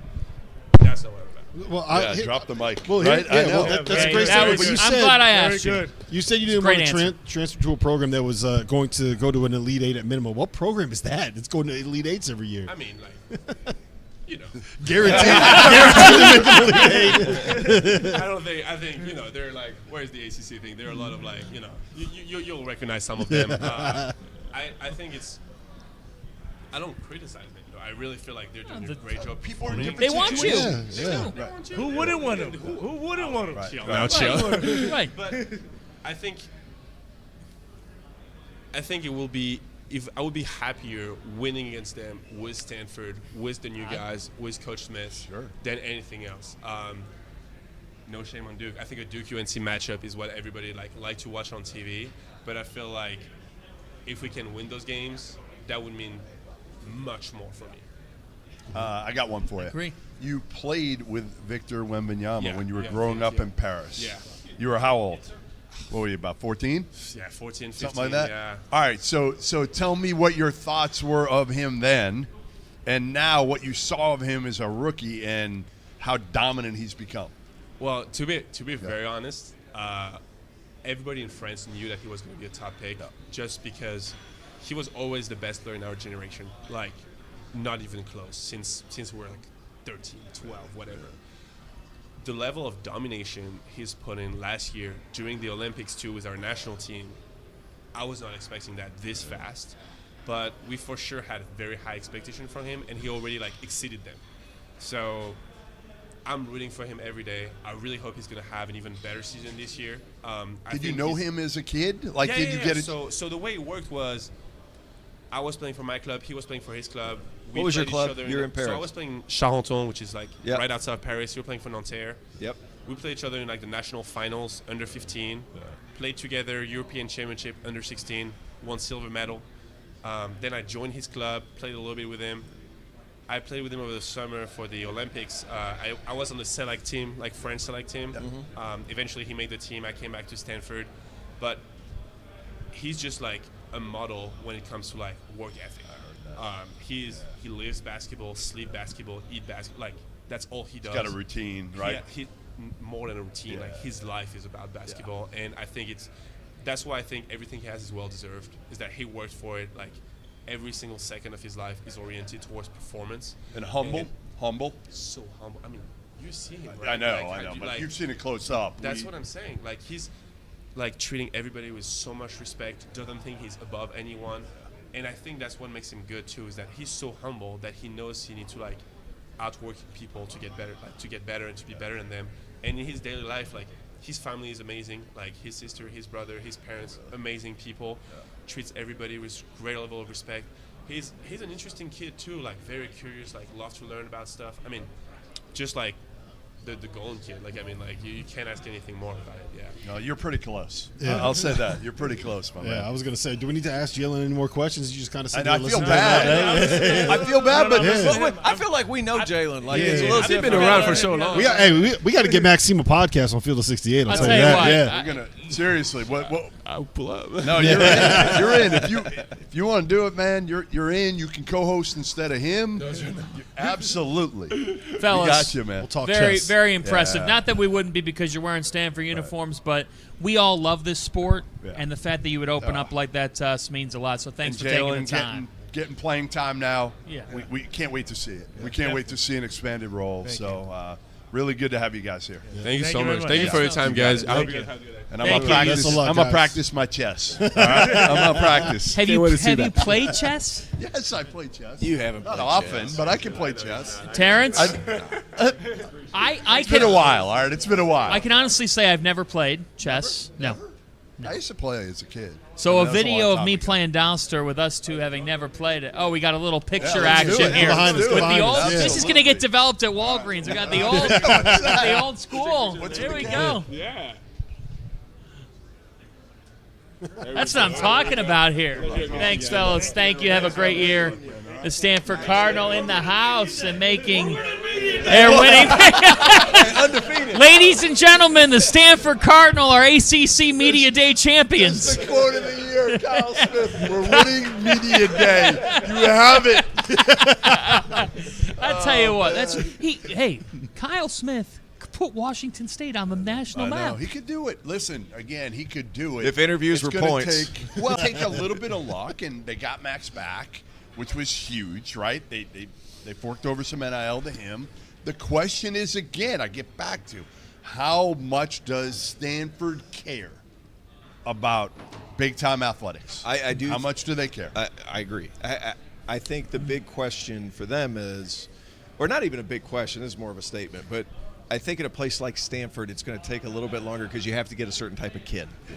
I think at SMU, a place that's super eager to be really good at athletics, you could get better faster because they could just roll it out. Stanford, it's a certain type of kid that you have to go. I mean, as evidenced by those two outstanding young men. Oh, my goodness. Seriously. Like, I'm still blown away. Yeah, it's really And we good. shouldn't be I because think he's been that- at Stanford for 3 years. Well, another but- thing, like this is probably silly for me to even say on a basketball podcast, but to have a young man that age be able to look past 1 year of big money. Let's be honest. 100%. He averaged almost 16 points a game. That's big money. Yes. For him to be able to look past the immediate for the long term. he could have made. I'd work for him. He could have made $1.5 million, $2 million. Especially as a big guy, like they were so in demand in the portal. Well, he just kind of told us there's some schools who are on the ACC signage. He indicated that. Hey, let's turn the page to a team we have not covered yet here at ACC Media Days, and that is fourth-year head coach Hubert Davis and the North Carolina Tar Heels, who are the reigning ACC regular season champions, having gone 29-8 last year, 17-3 in this league. The Hubert Davis era has pretty much seen every single possible type of result in March that you could get. What is your take on the Tar Heels heading into this year? Boy, I'm not nearly as confident as some people. I'm not. I just feel like they hit it last year. They brought in, here's the transition, they brought in former Stanford Cardinal Harrison Ingram and Cormac Ryan, who are culture guys. Yep. Right? Brought back Baycott, who didn't have maybe the year that some thought, but he didn't need to have the type of year some thought because, again, you had Ingram and Cormac, and RJ was able to be a guy now without Caleb Love. Like, all the pieces fit last year. Do the pieces fit this year, too? I think the most intriguing thing about this team this year is no true big man. Like, no true back to the basket five. It's something that, guys, let's be honest, we've never seen at North Carolina. Usually you have two back to the basket guys. Yeah, usually. Well, I mean, going Roy. all the way back to Roy, Yeah, sure. Roy used to play them both. But, you know, I think over the last 2 years, Hubert has turned this into his own team. They're running all kinds of different things as opposed to just the Carolina break of old. It's his team. And I think for the first time since he's been there, he's going to be able to open the floor wide open, kind of how he wants, and have a lot of threes going up. And then you have two of the fastest guards in the country with R.J. Davis and Elliot Cadeau. And Jaylen Washington, if he's able to step out and knocks down some of these three-point shots, which I think he's capable of, it's going to change the dynamic of how North Carolina can play, and it's going to be a really entertaining brand of basketball. They are going to live and die a little bit more by the three, which makes some people nervous, me, but I still think this is very much a team that's going to be at the top of the ACC. I'm lower on North Carolina, I think, than a lot of people are. But it's you and Jeff. So my thing is, and I talked to you about this on the ACC preview we did on the DTF pod, is that I think that what Harrison Ingram brought and what's I'm blanking on the name of the shooter, the transfer. Cormac Ryan brought defensively, in terms of floor spacing, in terms of leadership. Like I don't think that we are valuing what they brought enough in terms of how they played last year. Because you got to remember, North Carolina won. They had R.J. Davis, right, and they had Elliot Cadeau, right, and they put up these numbers, and Armando Baycott was there.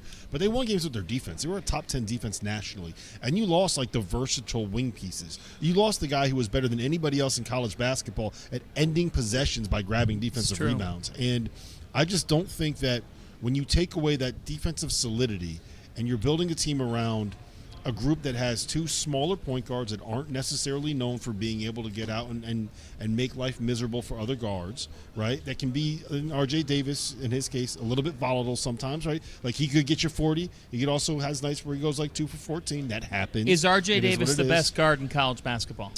Yes. I would say no. Yes. Give me Mark Sears, but it's like what's your?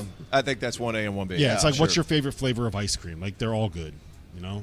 Except pistachio. Anyone that loves pistachio. But, you know, I think that hell out of here. Right, they're not all good. What's a bad flavor of ice cream?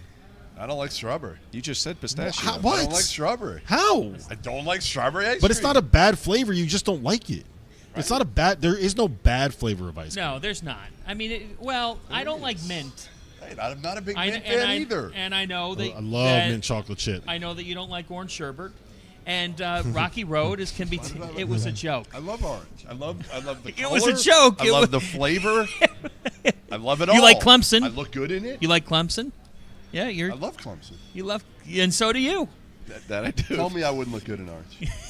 You wouldn't. You would not look good in orange. I didn't ask you. I asked the man who wore orange. There's honestly no color that you would look good in. How was your trip from Sioux? So I do have to ask this because we have another like 6-7 minutes. Actively trying to get away from this conversation. Sioux Falls. Well, this is what a host does. We try to move the show along and keep the guests moving and ask questions. Yeah, the ACC did come up to me about 10 minutes before the show and said, make sure the guests kind of, that we're moving in a good way, in a very good, and we're proud to partner with the ACC.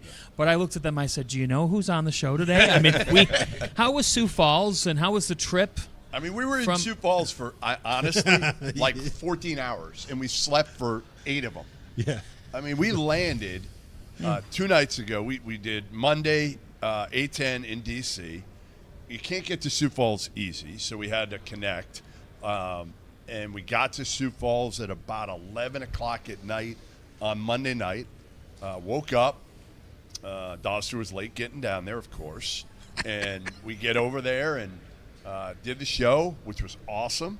And then we left right after. Did a couple things afterwards quickly for the November 4th triple header. And then we bolted and came right here. We were literally in Sioux Falls how many for hours? 15 hours. It sounds like what you guys did was kind of what I did a couple of times last year when I would go up and do the Boise State game on Friday and wake up at 6 a.m. and then fly directly here to Charlotte and then drive to Spectrum. I mean, it's a haul. It's a haul. It is, honestly, though, I got to say this. These media days are so much fun. You know, Rob and I look at our schedule and we're like, we got like 3 or 4 of them next week too. We look at our schedule and we're like, this is daunting, right? The preparation for some of them is not easy. But you hear a kid like Maxime talk. And Isaac you're like, McBride from Oral Roberts. Awesome. Like It is. Jaylen Blake's. Delaney Hunt. Yes. Oh, Delaney. Yeah, you would have we loved just- Delaney Hunt. We have a lot of fun doing Do you know who it. Delaney And it's the Hunt is? best of the sport. Like, you get to see the different personalities, loose. different kids from They're all over the loose. They're country. not in the Yes. season. Now, again, a lot of people don't get a chance to see that side of Kyle Smith. They Yes. Speaking of which, a Field of 68 showcase opening day, unlike any that you've seen before. Charleston and Southern Illinois will get a great day of action going at high noon. don't. Chris Mack, he's back. He's back. And you baby. saw them practice. Yeah, they look good. They look good. I mean, they're 4-5, man. Lazar Djokovic and Ante Birizovic are as good a job. 4-5. Well done. Very Well nice, done. gently That was They're done. as good of a 4-5 as you're going to see, not just in the He knocked that CAA, out. but like I'm telling you, you could put those two in maybe the ACC, and they're pretty good. So Charleston, Southern Illinois, you got Scott Nagy coming back to South Dakota. That'll be kind of fun. So we're ready to go. And then you get St. Louis and Santa Clara, and it is a new era, a new day for the Billikens. I'll tell you what, you talk about good interviews and good players. Robbie Avila is, holy crap, is that kid fun. He is a blast. I said it, like his relationship with Josh Ertz, like as good as any I've maybe ever seen covering college basketball. Yeah, they are like Martin sarcastic. Jeff. Yeah, they don't take anything seriously. Yeah. You have one guy that is like this 6'10" Goofball. potential like Goofball. NBA dude, but completely goofy with the rec specs, talking about how he told us that he made his decision to go to St. Louis over a plate of orange chicken from Panda Express. He said That's he called so good. Shirts. He's like, yeah, I don't know if I can make it. Goes to Panda Express, eats his orange chicken, then calls him back and says, yeah, I'm coming with you wherever you go. Just he was hangry. Your day, You never make big decisions hungry. your day will round out with McNeese in South Dakota State. Will Wade and McNeese can be a party crasher in March. That's for certain. Yeah, I mean, they're a fringe top 25 team. Obviously, the beauty of that one was, I remember when I was calling Will, and I was like, hey, you want to be a part of this thing? He's like, yeah. I said, all right, well, like, everybody else has demands on who they'll play, who they won't play. And he literally said, like, I'll play anybody. Go get me will, anybody. too. And I said to him, I go, anybody? Yeah, anybody. I go, how about South Dakota State in their own backyard? All right, let's go. That's Will. How about that? That's Will. We've love got it, man. Florida State. Leonard Hamilton, at the age of 76, is coming up in a few I'm moments. going to ask We'll- him, guys. I'm Yeah? gonna Yeah. drop this now because I don't know if I've ever heard him tell the story. I've heard other people tell the story of his home visit with Fly Williams.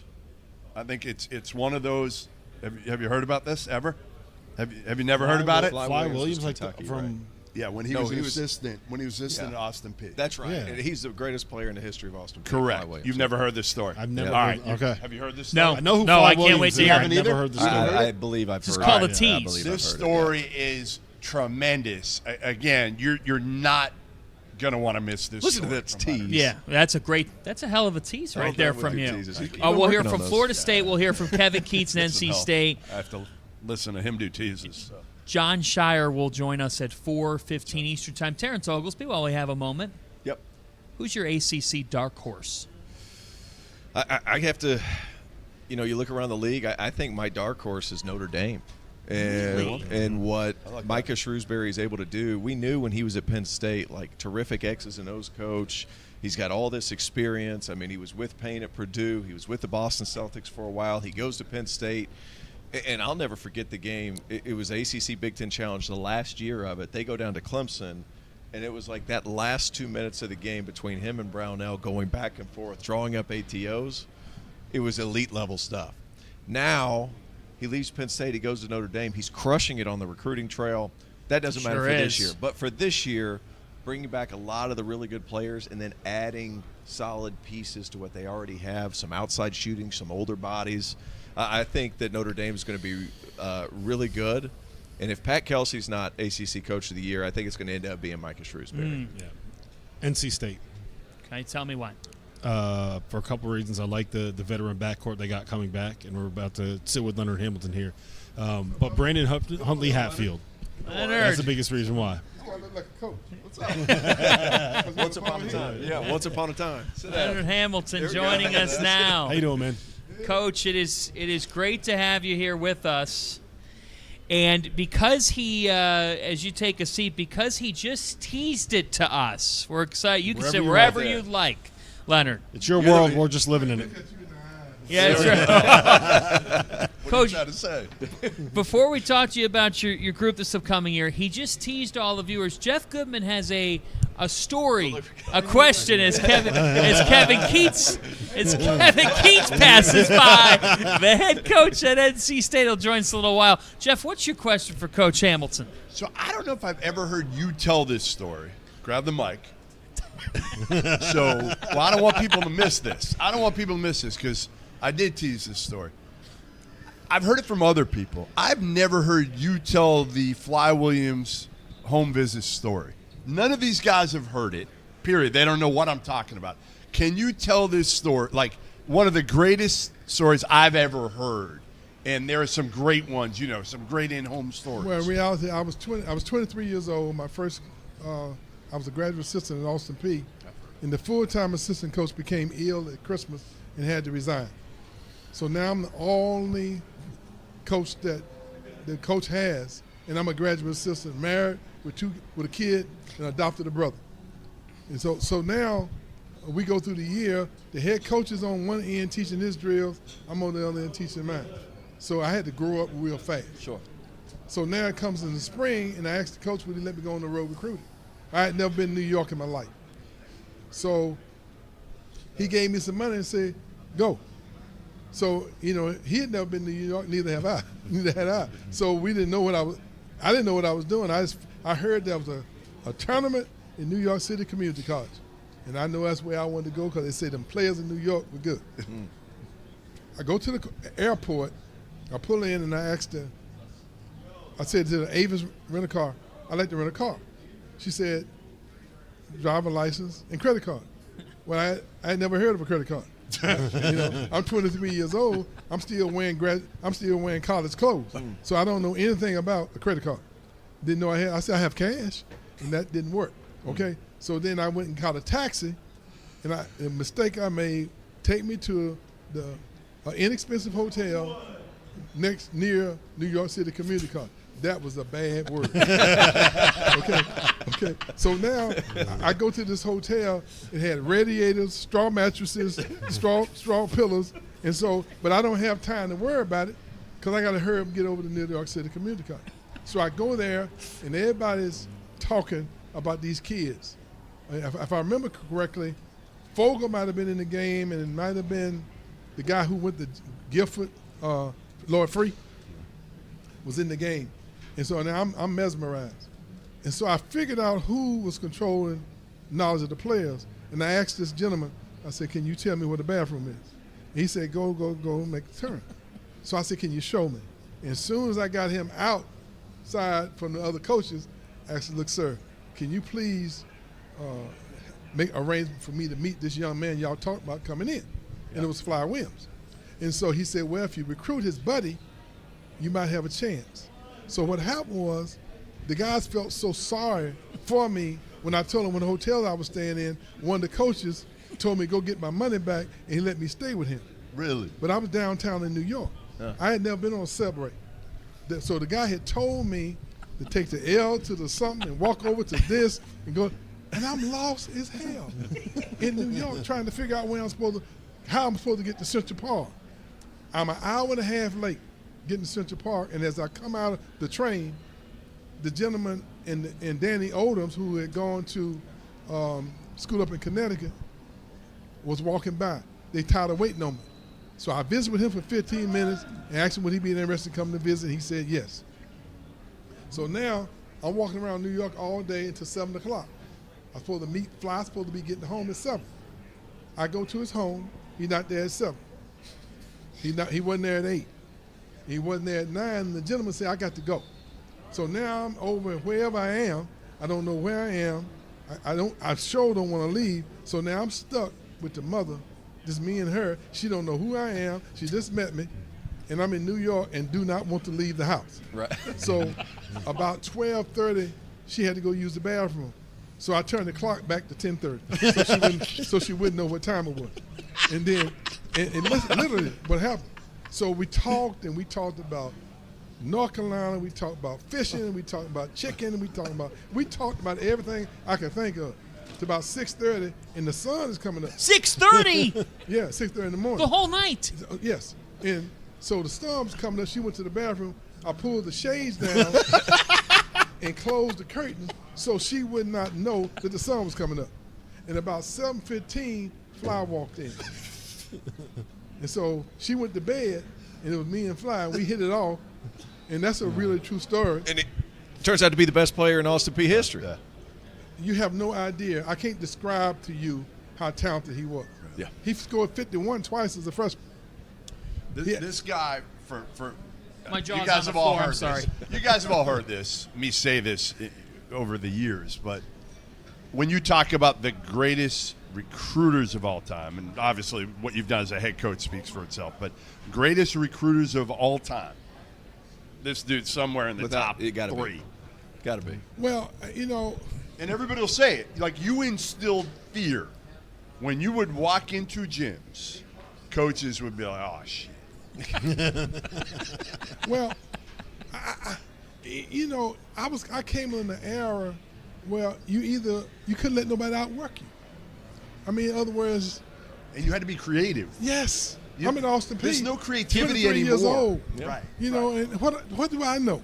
Well, I've never heard of anybody turning the clock back. Oh no, That's no. big time. How great is that? 6:15 in the morning with the mother. Yes. She had no idea what time it was. 12 hours. So what'd she say? Oh, I'm going to head to bed? No, I don't know. I kept changing the conversation, the subject, and we kept talking.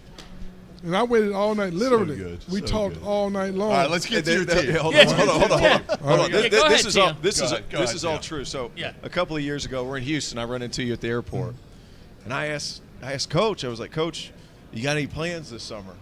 I was like, going on vacation? He said, I don't go on vacation. And clearly, I mean, you're having to revamp rosters every year. Now I guess that works to your advantage.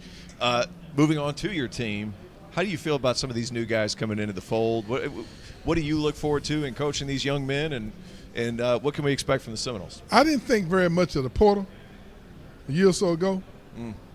I love the portal now. Because You better love the portal. You got no choice, Leonard. Because it has given me. See, I've always built our program from within, and we've had juniors and seniors that were freshmen and sophomores, and so I always had a hierarchy, but that no longer exists. Sure. So now I was able to meticulously find guys who fit the system that we've been accustomed to playing. Sure. You know, I got 3 guys I can throw the ball inside to.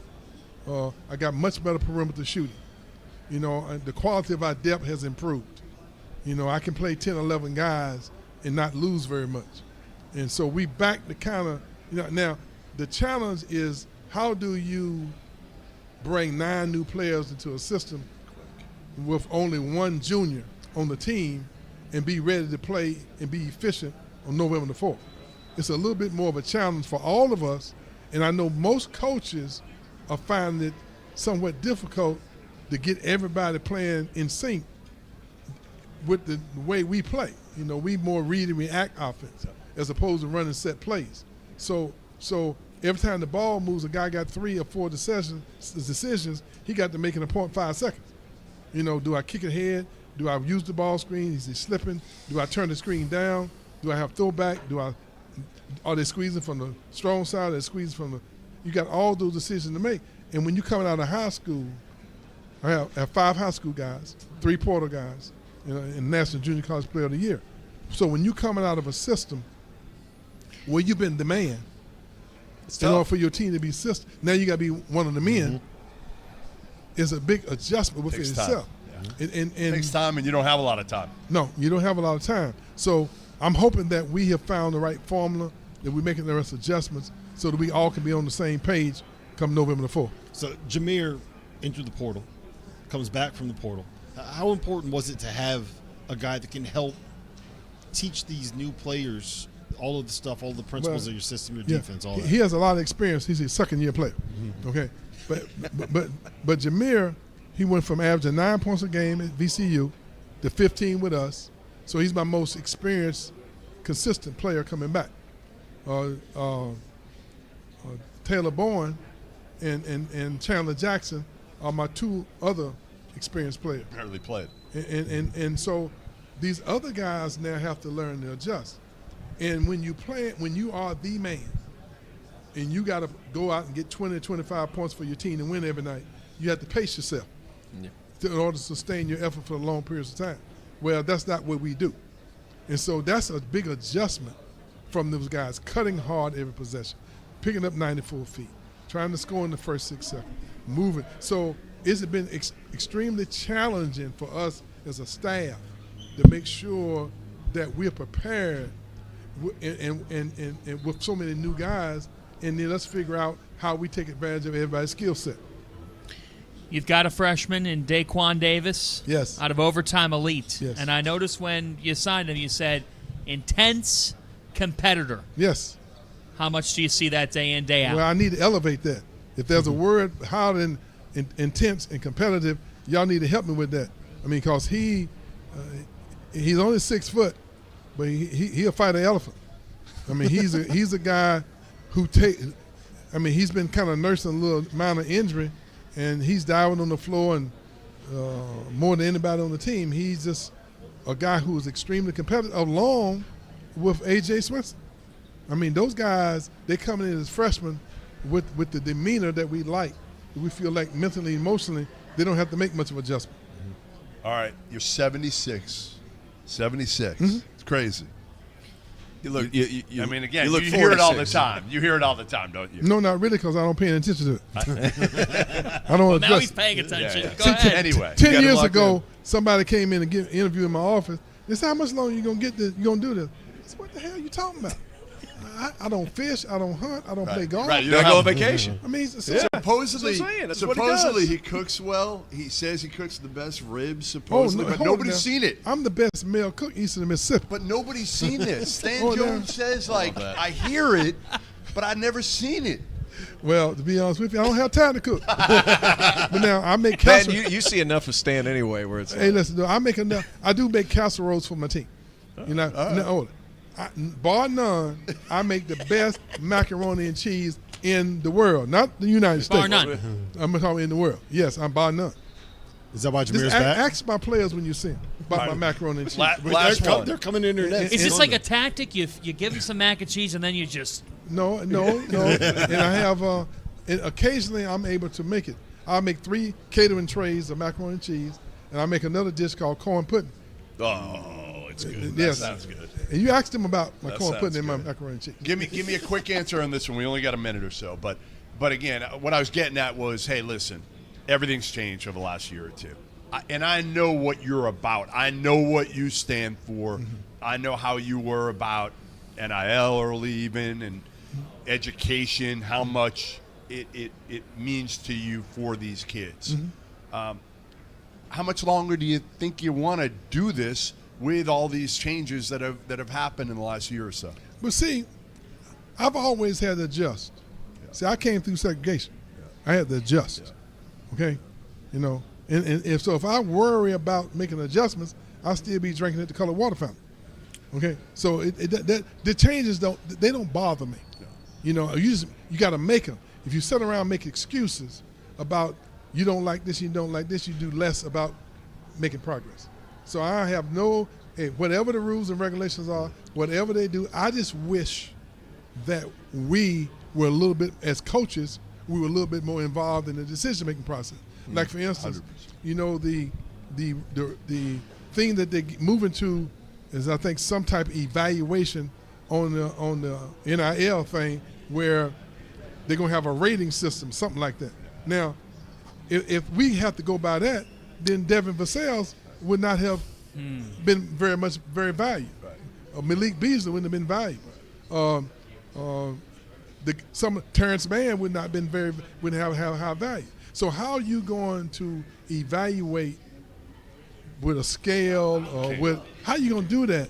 Like right now, people have us rated toward the bottom of the ACC. Nobody in here can name me 5 players off my team. And Al Thornton wouldn't have been rated.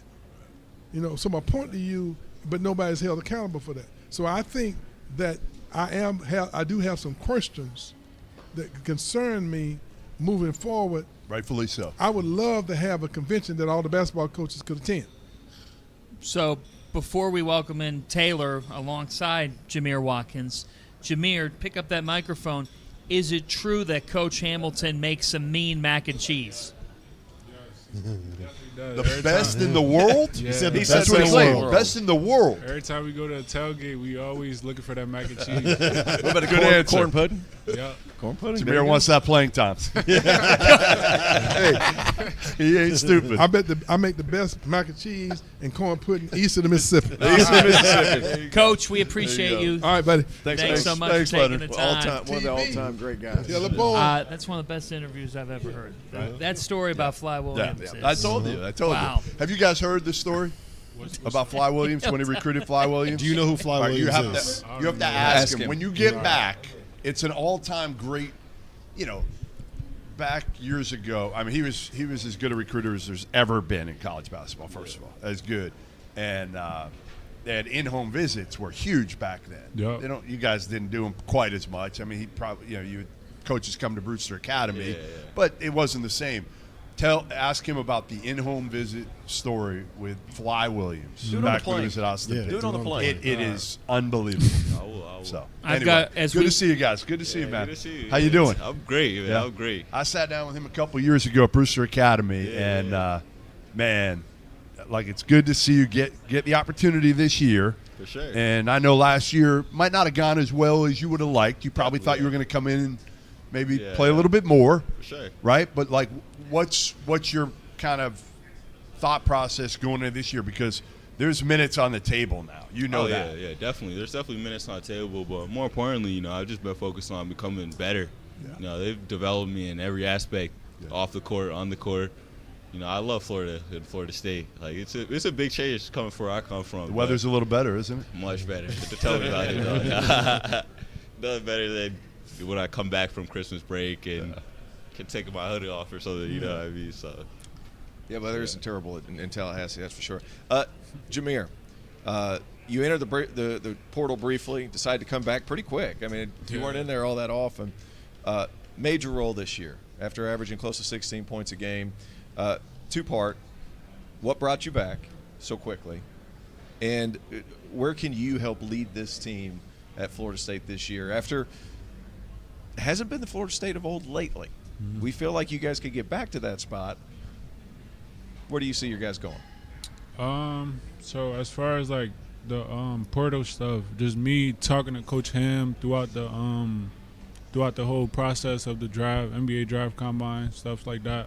I would say it was a no-brainer. That kind of was the reason I was out quickly, going into the portal.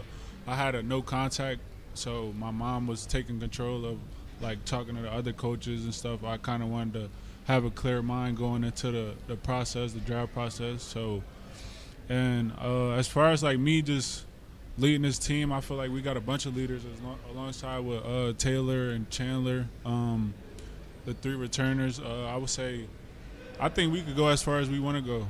As long as we go out there and play as hard as we can, trusting in Coach Ham's plan, we could go as far as we want to be. If we just keep a clear mind, work hard, compete in practice, the sky's the limit for us. Taylor, you're a sophomore, right? Yeah. But you're one of the old guys on this team in the sense that you have a year of experience, which is there's only 3 guys that have experience playing for Florida State. How does that work within the locker room, right? How does that work with you trying to talk to some of these guys? I mean, you got some veterans that are coming in and have played a lot of college basketball. How are you trying to help them? I mean, I definitely know the system really well. It's the only college system I've learned. But on top of that, I knew I wasn't going anywhere in the portal or besides all the tampering and all that. You know, I knew I was coming back to Florida State. So, you know, I took the time with everybody that visited kind of and built a relationship with that. You know, I mean, they would spend time with me. You know, I'd drive them around Tallahassee, you know, I mean, show a good time and whatnot. So they're always, it was from that day kind of and building that relationship with them. You know, I built like a trust, repertoire, knowing that, yo, I got your back, you got mine. I know the system. This is what I'm going to teach you, how to compete and how to play within our system. When you're getting coached by a guy who has been doing it as long as Leonard Hamilton has been doing it, what makes it as enjoyable as it is? And what's his style inside the doors during practice when he's talking to you guys one-on-one? What is it about him that makes him specifically the coach that he is? For me, I would say just his stories and all the guys that he's coached. Like he's got stories. He does have stories. He has stories, and I feel like we heard them all, but we definitely haven't. I would say just the guys that he coached, the positions he put them in, how he's helped them reach their goals and stuff like that. It kind of makes me want to have open arms and open ears to what he has to say all the time. You know, I've had that since I've committed. You know, since the moment I took my visit, I knew like he's a good, genuine guy down to earth. Is there a great story that you could share with us? Like, he got plenty of them. I can't tell you which ones. Any story that you've been around him for?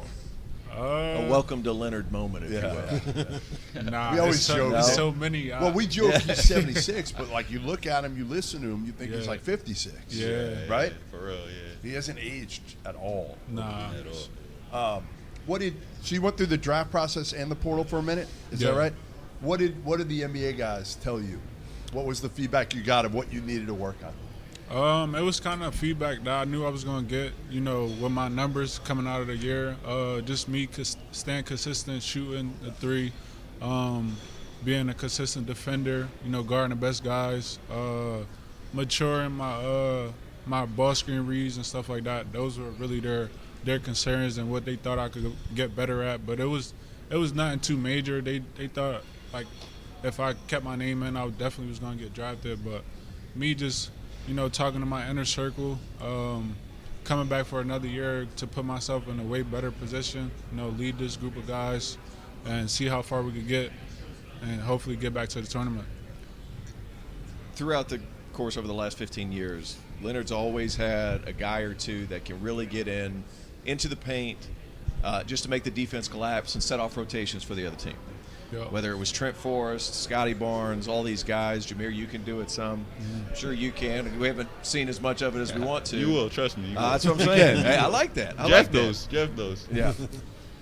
Who's another guy on the roster that you guys can kind of who you think could set off that chain of events? Yeah. Get into the paint, create for himself. We got a freshman, Daquan Davis, that's very good. He gets in that paint, and he plays like a real pit bull, a real dog, that competitive. Tough kid. Toughness, that's the number one thing I really appreciate, and he brings it. And I'd say he gets in the paint. And Boston Holt, you know, we just have like a lot of guys that can attack gaps, and we're all very versatile. You know what I mean? That's what Coach M loves. That's what he loves about me the most, honestly. And you know, I think that with our versatility, attacking, putting pressure on the rim is one of the things that we're better at on that end of the spectrum. So you know, we're going to be able to get that get defensive downhill. Intensity.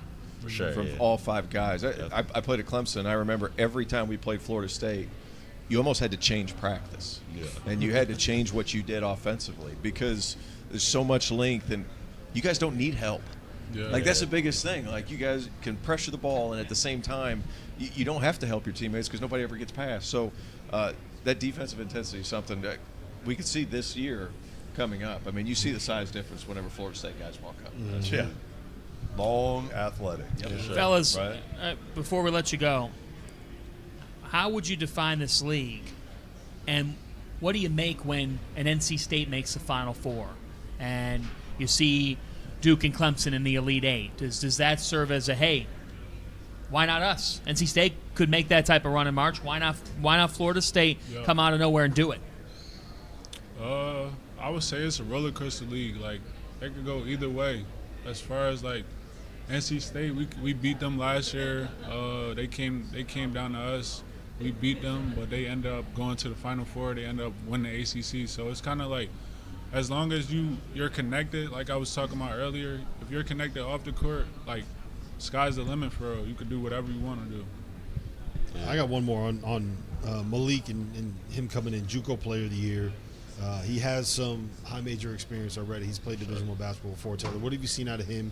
And were you the guy that was driving around Tallahassee on his visit? Yeah, I drive around in my Jeep and whatnot. But he's great. Like, Malik is a great guy. He's super versatile. He's very skilled. He has a lot of post moves. I think he's going to be able to be a low post threat that we didn't have last year, really, to be able to enter the ball low and play out of that position, And I think that he's going to really show you guys what all that he's capable of and what he can do. What about you? You talked a little about how you've gotten better, how we're going to see it. Like, For sure, what is it going to be? Like, is it shooting? Is it the playmaking? Is it all the above? I definitely improved my shooting a lot. It's been a focal point of this year. It's really improved my shooting. I've definitely added to my body as well. I've gotten much stronger. Added about 15 pounds. You look like you've added some weight. Yeah, right? added some weight. It's always great to look in the mirror and just cut up and toned up. You're bigger than Modest now. Yeah, I don't know what that's looking Yeah, you can always tell when the sophomore comes to media day because the sleeves, there's no sleeves. No sleeves. No sleeves. They're ready to show. I even got a pump in this morning right quick. That's what I'm talking about right there. Jamir, Taylor, thanks for taking the time. Before you go, does either of you have a hidden talent? My hidden talent, I'm gonna say I'm a professional bowler off the court. That's my bowler. Yeah. No, you're not. I'm Is that saying good? like, if I was to put the ball down, I'm a hop. He's a bowling analyst. Yeah. No, I'm not kidding. He's the Fox Sports. When you watch Fox Two Sports hands, bowling, one yeah. hand. You be doing the PBA? I do That's PBA. you. Yeah, that's right. That's it. Who do you That's think it. I am? You I am. He's the guy. That's you. He'll break it down. He'll break Break your it form down. Yeah. Nah, yeah. I think I'm a good bowler for real. I can hop out there. Best game. I really can't even remember, but I just know like when I'm just fooling around, I'm in the 90s range and stuff like that. There we go, man. That's what I'm talking Go about. ahead, what Guys, do you thanks got? for. I like to. You got I a like to hidden golf. I like to go around. Yeah, Right. we have a beautiful course up at campus called Summer Legacy, signed by Jack Nicholas. It's really nice. I'll be Did you going play there. when you grew up, like in Vermont? Were you? I mean, I learned at St. George's, so they had the that makes sense. Newport Country Club was there, so it's so nice. Like that was my spring activity. This dude has been. Think about your prep school, St. George's and Brewster. Yeah, like yeah. two beautiful campuses. Yeah. Like for you've been spoiled. I have, man. I've had a great experience. Been a part of great communities. Florida State's one of them too. So I can't wait to see what you do this year. Absolutely, You know that for sure. Good seeing you guys. Fellas, thanks for the time. Appreciate it. Florida Fellas. State Thank you so in the much. house. Thank you. Seminoles looking Appreciate you guys. to prove people wrong here this year. And Jamir Watkins. appreciate Jamir Watkins, it's a great note in the ACC. Well, thank you. Hey, way to keep bowling, man. Keep bowling. Keep bowling. We moved. I love We it. sold our house in Boston. Taylor We're out of and Charleston, Jamir. So we're not as far. He's homeless now. Thanks, man. Taylor, he's Thanks for homeless. taking the time. Jamir, the only player in the ACC top 10 in scoring and rebounding that's back in the league. The only player in all of the 3 years or 4 years I've been with Field of 68 that invited you to hang out and didn't just try to Is that escape. true? As fast That's right. Wait, come like, on. I did try to escape as quick as possible. Let's turn to the NC. It's not true, Terrence. It's fake news. Let's turn to the NC State Wolfpack and Kevin Keatts, who we're going to be hearing from in just a few moments. You have covered college basketball through the years.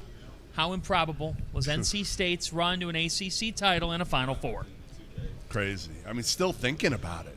Like, you think about where Keatts was at. It's crazy. Was at going into February, and then what happened.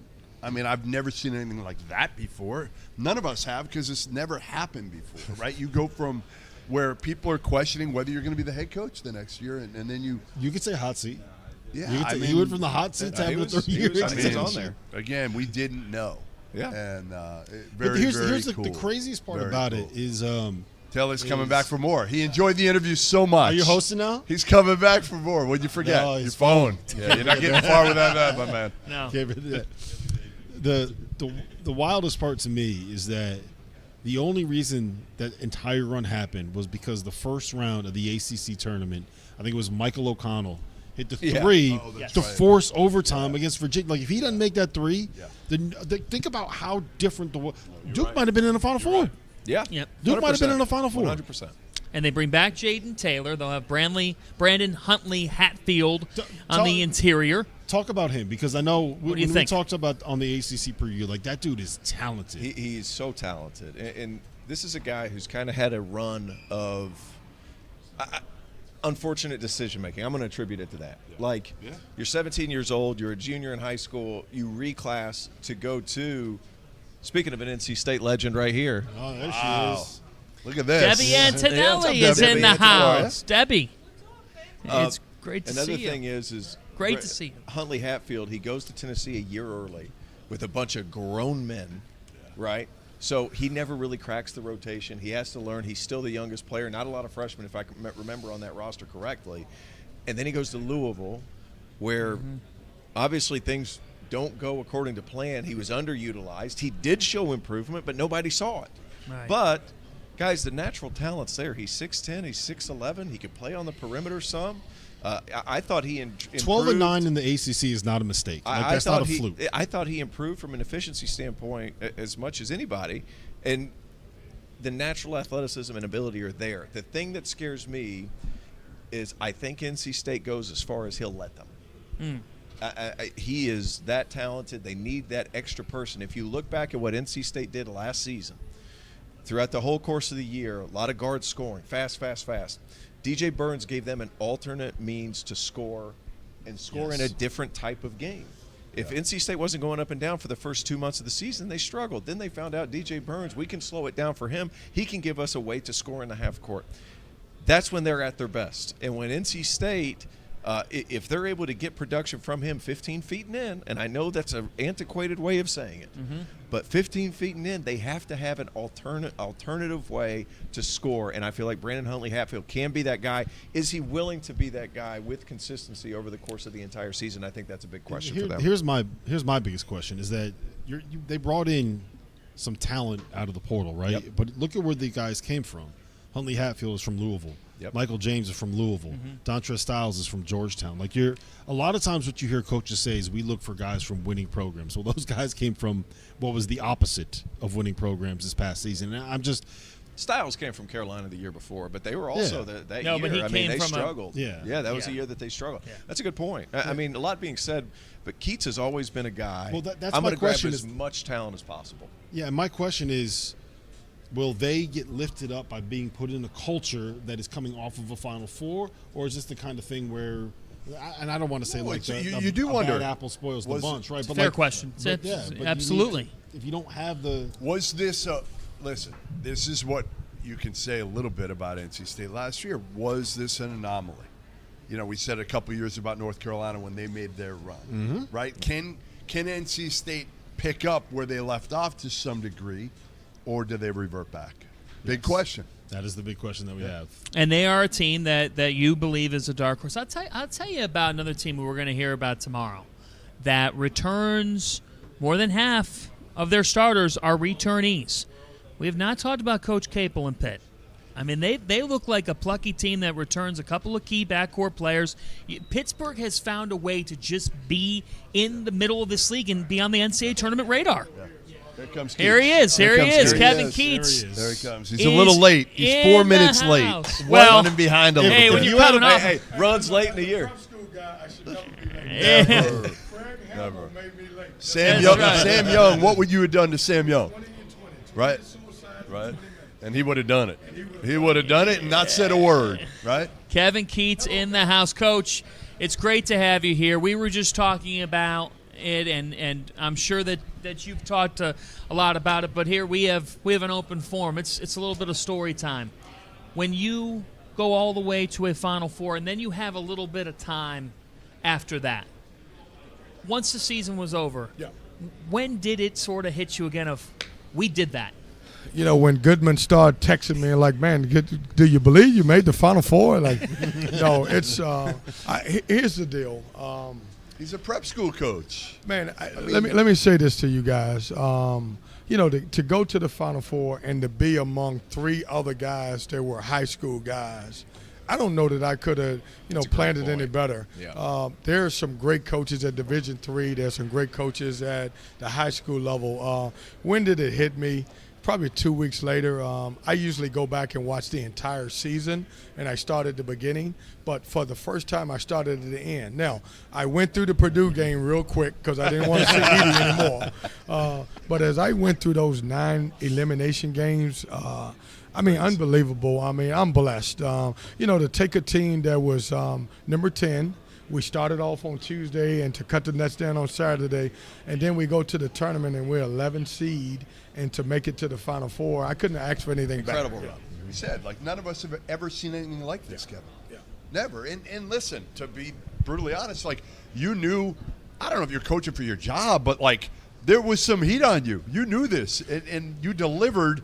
And again, I don't know what your bank account shows now, but it's a lot better off than it was last February. It's not bad. I can tell you. The shoes are just as nice on the sideline. I know. Jeff, we lost those.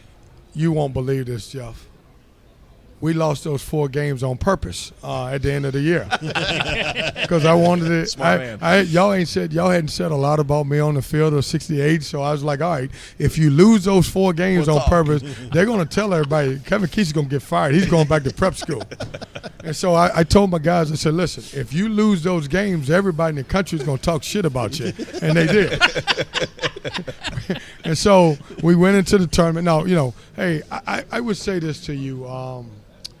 Every coach talks about, being ready in March. And when you look at this team, we started off, Jeff, we were 5-1 in ACC play. We hit the meat of the ACC, and we lost 7 games by 5 points or less. When I saw the schedule at the beginning of the year, I called the ACC and complained. And the reason I did, it was 3 out of the 4 games on the road. We're the only team that I know in the history of basketball that played Carolina on a Saturday and turned around and played Duke on a Monday, or vice versa. So I knew the ending was going to be tough. I didn't know if we would lose them all. That being said, I had a group of guys that before we got on the plane to D.C., we talked about, hey, stop beating yourself. We would turn the ball over. We would miss a free throw. We were not connected on both ends of the floor. And if you can get connected, we got a chance to win this thing. But you got to do it 1 game at a time, and that's what we did. Hey, what are you doing Tuesday night? What's Tuesday? What do you got Tuesday night? This upcoming Tuesday? Coming Tuesday. What do you got? You going to the Canes game? You want to go? Well, he's asking me if I want to go. He usually calling me to get him in the game. I got you. No, it's on me. My wife. Oh boy, that's it. Wow. You better take that. My wife and I are coming in. We'll absolutely. Find out. If you're paying, I'm going. All right, let's do it. I'm done. Let's do it. Tuesday is done. All right. And for you guys don't know, his beautiful daughter, who's going to be way better than him. I know you. She's a major Canes, and we bonded through the Canes, and I love her to death. And story. How about this? I'm going to tell this story out there. So all of a sudden, Talia gets a FaceTime from Keatts. Okay, Keatts has been. Scott Drew and Kevin Keatts are her 2 favorite men's coaches in the country, bar none. And Kevin FaceTimes her, and she answers, and she's like, "Where are you?" And I guess they were having some sort of sidewalk type sale inside at the arena, and he's like, "Talia, what? I know you're a huge Canes fan. What can I get you?" She's like, "No, I'm good. And all of a sudden, in the mail, she gets this authentic Andrei Svechnikov jersey. That he sends her. So is that a good jersey? I've never heard of he's a stud. Hey, if he's healthy, he's a stud. Yeah, but no, her knowledge was so great. She was look, I gotta go, but let me tell you what I need if you're gonna do it. Get this, and that. She was great. Yeah.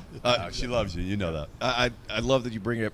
He coached me At the Capital City Classic All-Star game. What was that, play 2007? Did he play any D? Like no, one possession? No, that's a wild statement. No, listen, but to his defense, nobody did. I think good point. Okay. All right, I'll live with that. I can live with that. I think the score was 120 something to whatever. I don't, There's some good players in there. There's some really good players. Terrence Oglesby never saw a shot that he didn't like. That's a fact. He went for 25 or 30 that game, if I remember. Listen now, shots aren't going to shoot themselves. Hey, and he don't mind telling you that he would shoot the basketball. Now he don't mind sharing that with you. Hey, Coach. Moving on to this year, and kind of going back, I thought you guys turned the corner when you found an alternative way to score, and I thought DJ Burns was that guy. During that, when the game slowed down, you could get the ball to him, you could cut off of him, you could let him work, he could score. He's no longer here. But I've been raving about Brandon Huntley-Hatfield. I think he's one of the most underappreciated, super talented players in this league. And if it's in this league, it's in the country. He just hasn't been showcased.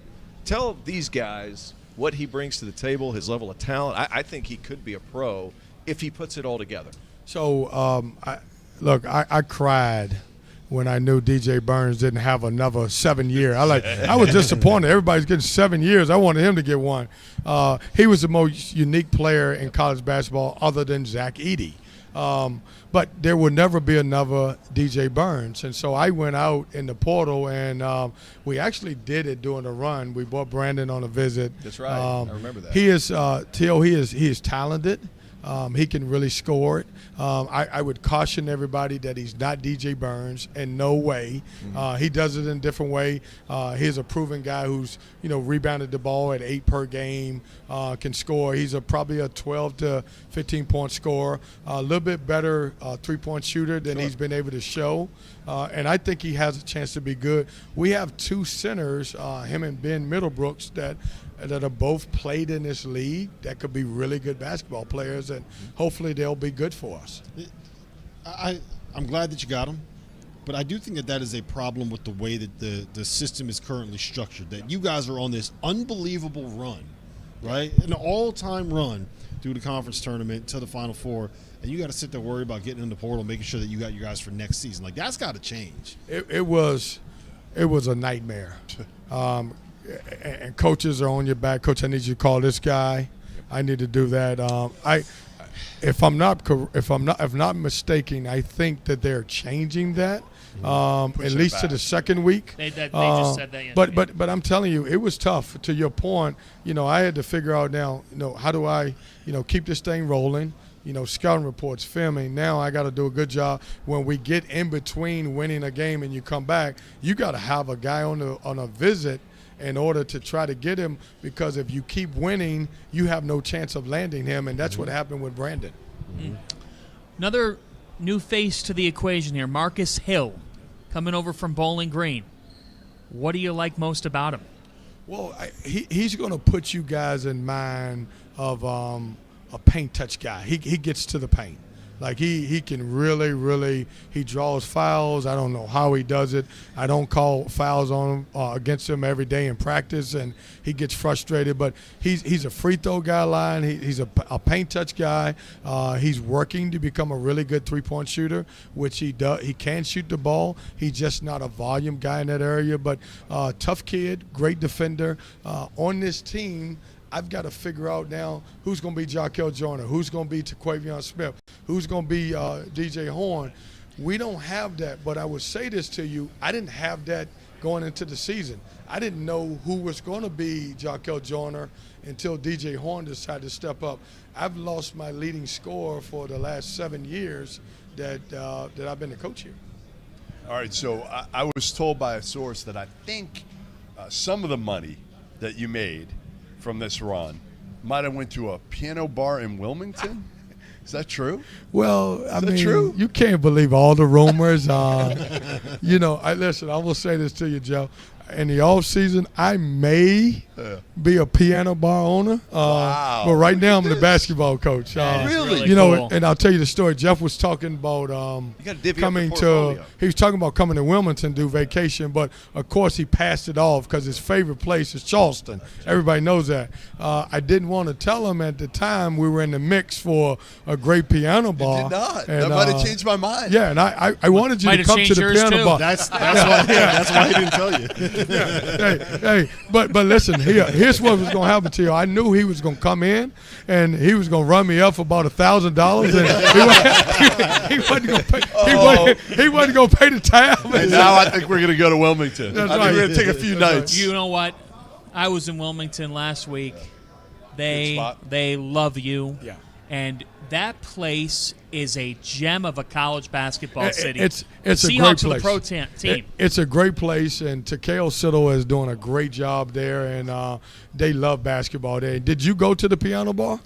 I did not go to the piano bar. I got to get there I now. didn't know. I got to Okay. get there now. Well, you're is that going an official invite? That's Is an that- official we gotta get invite. there. Live What's the show. name? What's the the name name? of it? Tempo 33. Tempo 33. That's right. I Talk like about it. a I great like it. vacation town. And listen, Too. just so we can be clear, all the fans that are listening right now, I'm a basketball coach right now. I have a partner who lives in Wilmington. He's a businessman. I think they know you're not going to be shuttling back and I'm forth. not going to be going back to the make sure that piano this bar. thing No. is He's the run guy well. clearing tables. He's Right, washing right. dishes. No, look, He's cleaning bar mats. I told my partner, I said, hey, I will go in with you, but you're never going to see me after the summer. And he's like, okay, that's Is it fine. one of those dueling piano bars? It's not dueling Not dueling. because I'm going to tell you what, Jeff, it's hard to find two guys that can actually perform and doing dueling piano. Dueling's I'm learning pretty a good, lot though. through These guys piano are bars. smart. That's These guys right. are- The that's orchestra true. is playing. We have to let you go. Should we ask a question to Jayden Taylor or Michael O'Connell?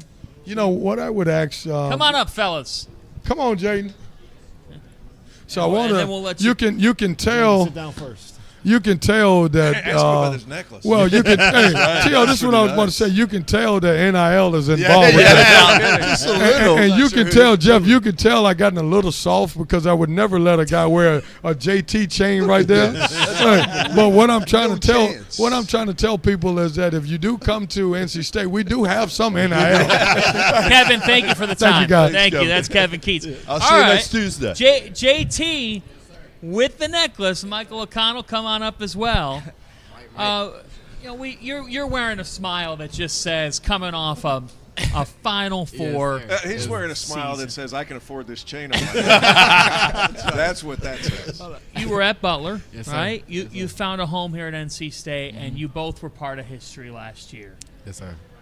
What will you remember most about that run, and who was the coolest person you heard from while you were on that run? What will I remember most? I'm gonna go my man right here. His shot, like I felt like I made the shot. How excited I was, like just seeing that shot go in. It honestly told me that we were gonna win this tournament. Like it's no way we don't win this tournament. It's meant to be. And then I go Terry Crews. We seen him literally. Terry Crews? Yeah, he came and talked to us before the game and everything. Like it was crazy. So Is I he go crazy? Did he have all that energy? A lot of energy. He just as he is on TV. Just as he is. So I go him. That was my guy. Did you have any idea, like, in the ACC tournament, like you couldn't have had any idea what that was going to do, that shot? I mean, looking back on it now, you changed the program. I mean, you changed, like, you did. I mean, you think about it. Like, that fan base is insane. Like, you know it now. Yeah, no, you went yeah, from they- Stanford to NC State. Those fans, I mean, I always say it, they're top 10 craziest fans probably in the country. Because their expectations, you know, you're in Duke, Carolina. And they're pissed they don't feel like they get enough attention. Correct. I think a lot of these guys feel So the same last way. year, I mean, again, what you did, and then to beat Duke, to go to the Final Four, like, I got to imagine you're not paying for anything ever again on campus. I can't say that, you know. I hope not. No, Anybody yeah. who's listening, like, these two dudes should not pay for anything. No. But yeah, I mean, it was just a surreal experience. Like the fact that we were able to accomplish those things. It's like from what we've been working from the beginning, all the time we spent, we were able to, you know, win a championship, that was one of the best things I've ever experienced. Shot was great, don't be wrong, but the fact that the championship, we brought it all together and we actually, as a team, accomplished what we've been talking about since the beginning is something that's it's tough to do. So I'm glad that we were able to come together and do it, and especially for the fans, like you were kind of talking about, they're dedicated. They're there every game. They're always dedicated. They are nuts. They're always there. They're always supporting on campus. Even before we went on the run, they were always talking to us, wanting to be with us, take pictures and stuff. So they were everywhere we were. Yeah, everywhere. So it's like the fact that we're able to do that for the fans too is just it puts a cherry on top, because now they're even more invested. They got that feeling that they've been missing for a while. So we're glad we're able to do that for them. You guys have kind of a level of continuity with 5 guys that played minutes last year, 5 contributors. What do you take from that experience into this season? Just kind of that winning attitude, or is it a couple of other things that you're trying to show some of these guys that are coming into the program? Because if you look at your transfers, and we were talking about this before you guys came, you got 2 guys from Louisville. You got a guy coming down from Georgetown, guys who haven't necessarily won. Now you guys have gotten that taste of winning. What has been the biggest change, and what has been the biggest thing for you guys that you're concentrating with them on to understand what these winning habits are? That's a loaded question. I'm sorry. It sounded so much better in my head. No, but you get the gist of what I'm saying. Yeah. I mean, I feel like it's like guys have came in and they want to win. Like you just said, a couple guys have came from programs that haven't really won in the past few years. So it's like they're coming in with open minds, knowing we just came off of an ACC championship Final Four. Like, they want to win. So it's all like, I feel like it's a connect, because we want to win again and they want to win. So it's like, why wouldn't we buy into the culture and, listen and come in and just follow the lead, honestly. Is it the habits? Is it the culture?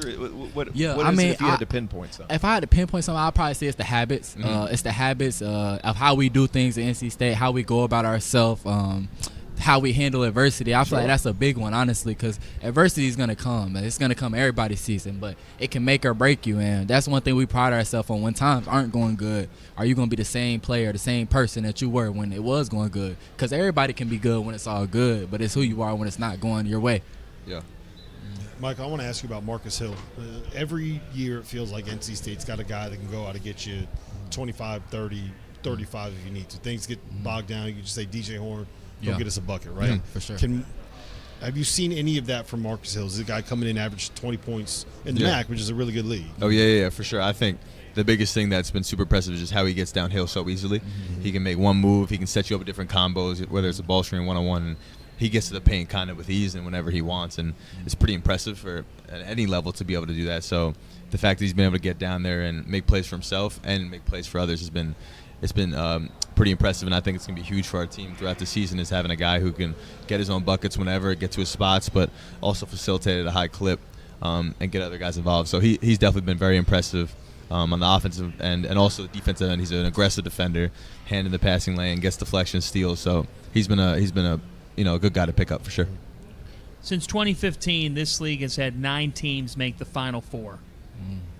They've put up great March Madness runs. We talk December and January.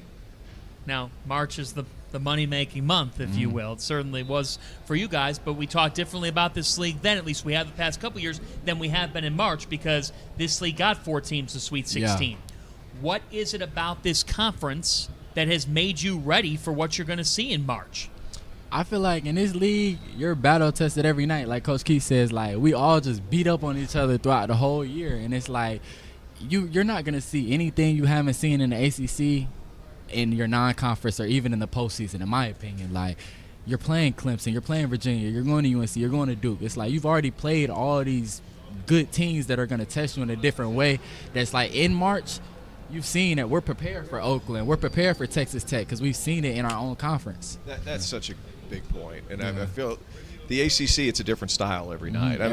What you're going to see against Florida State is not what you're going to see against Virginia. Bingo. Yeah. And guys, I've been banging the drum for the ACC for 2 years. They don't want to listen, but hopefully they finally start to jump in. But I think that there's a lot of validity to that, because you look at some of the other leagues around the country that haven't done as well. Yeah. And it's because they kind of have to play the same way. ACC, you're playing different style. It's a little bit like the Big East, quite frankly. Is Virginia the toughest team to prepare for?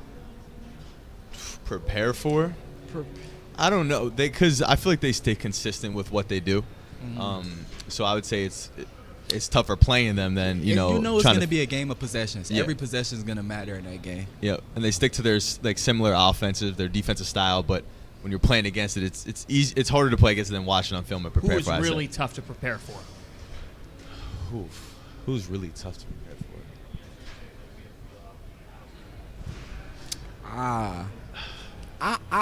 I think we have a really good staff, so I feel like it's like we. Oh, you do. That's a good answer.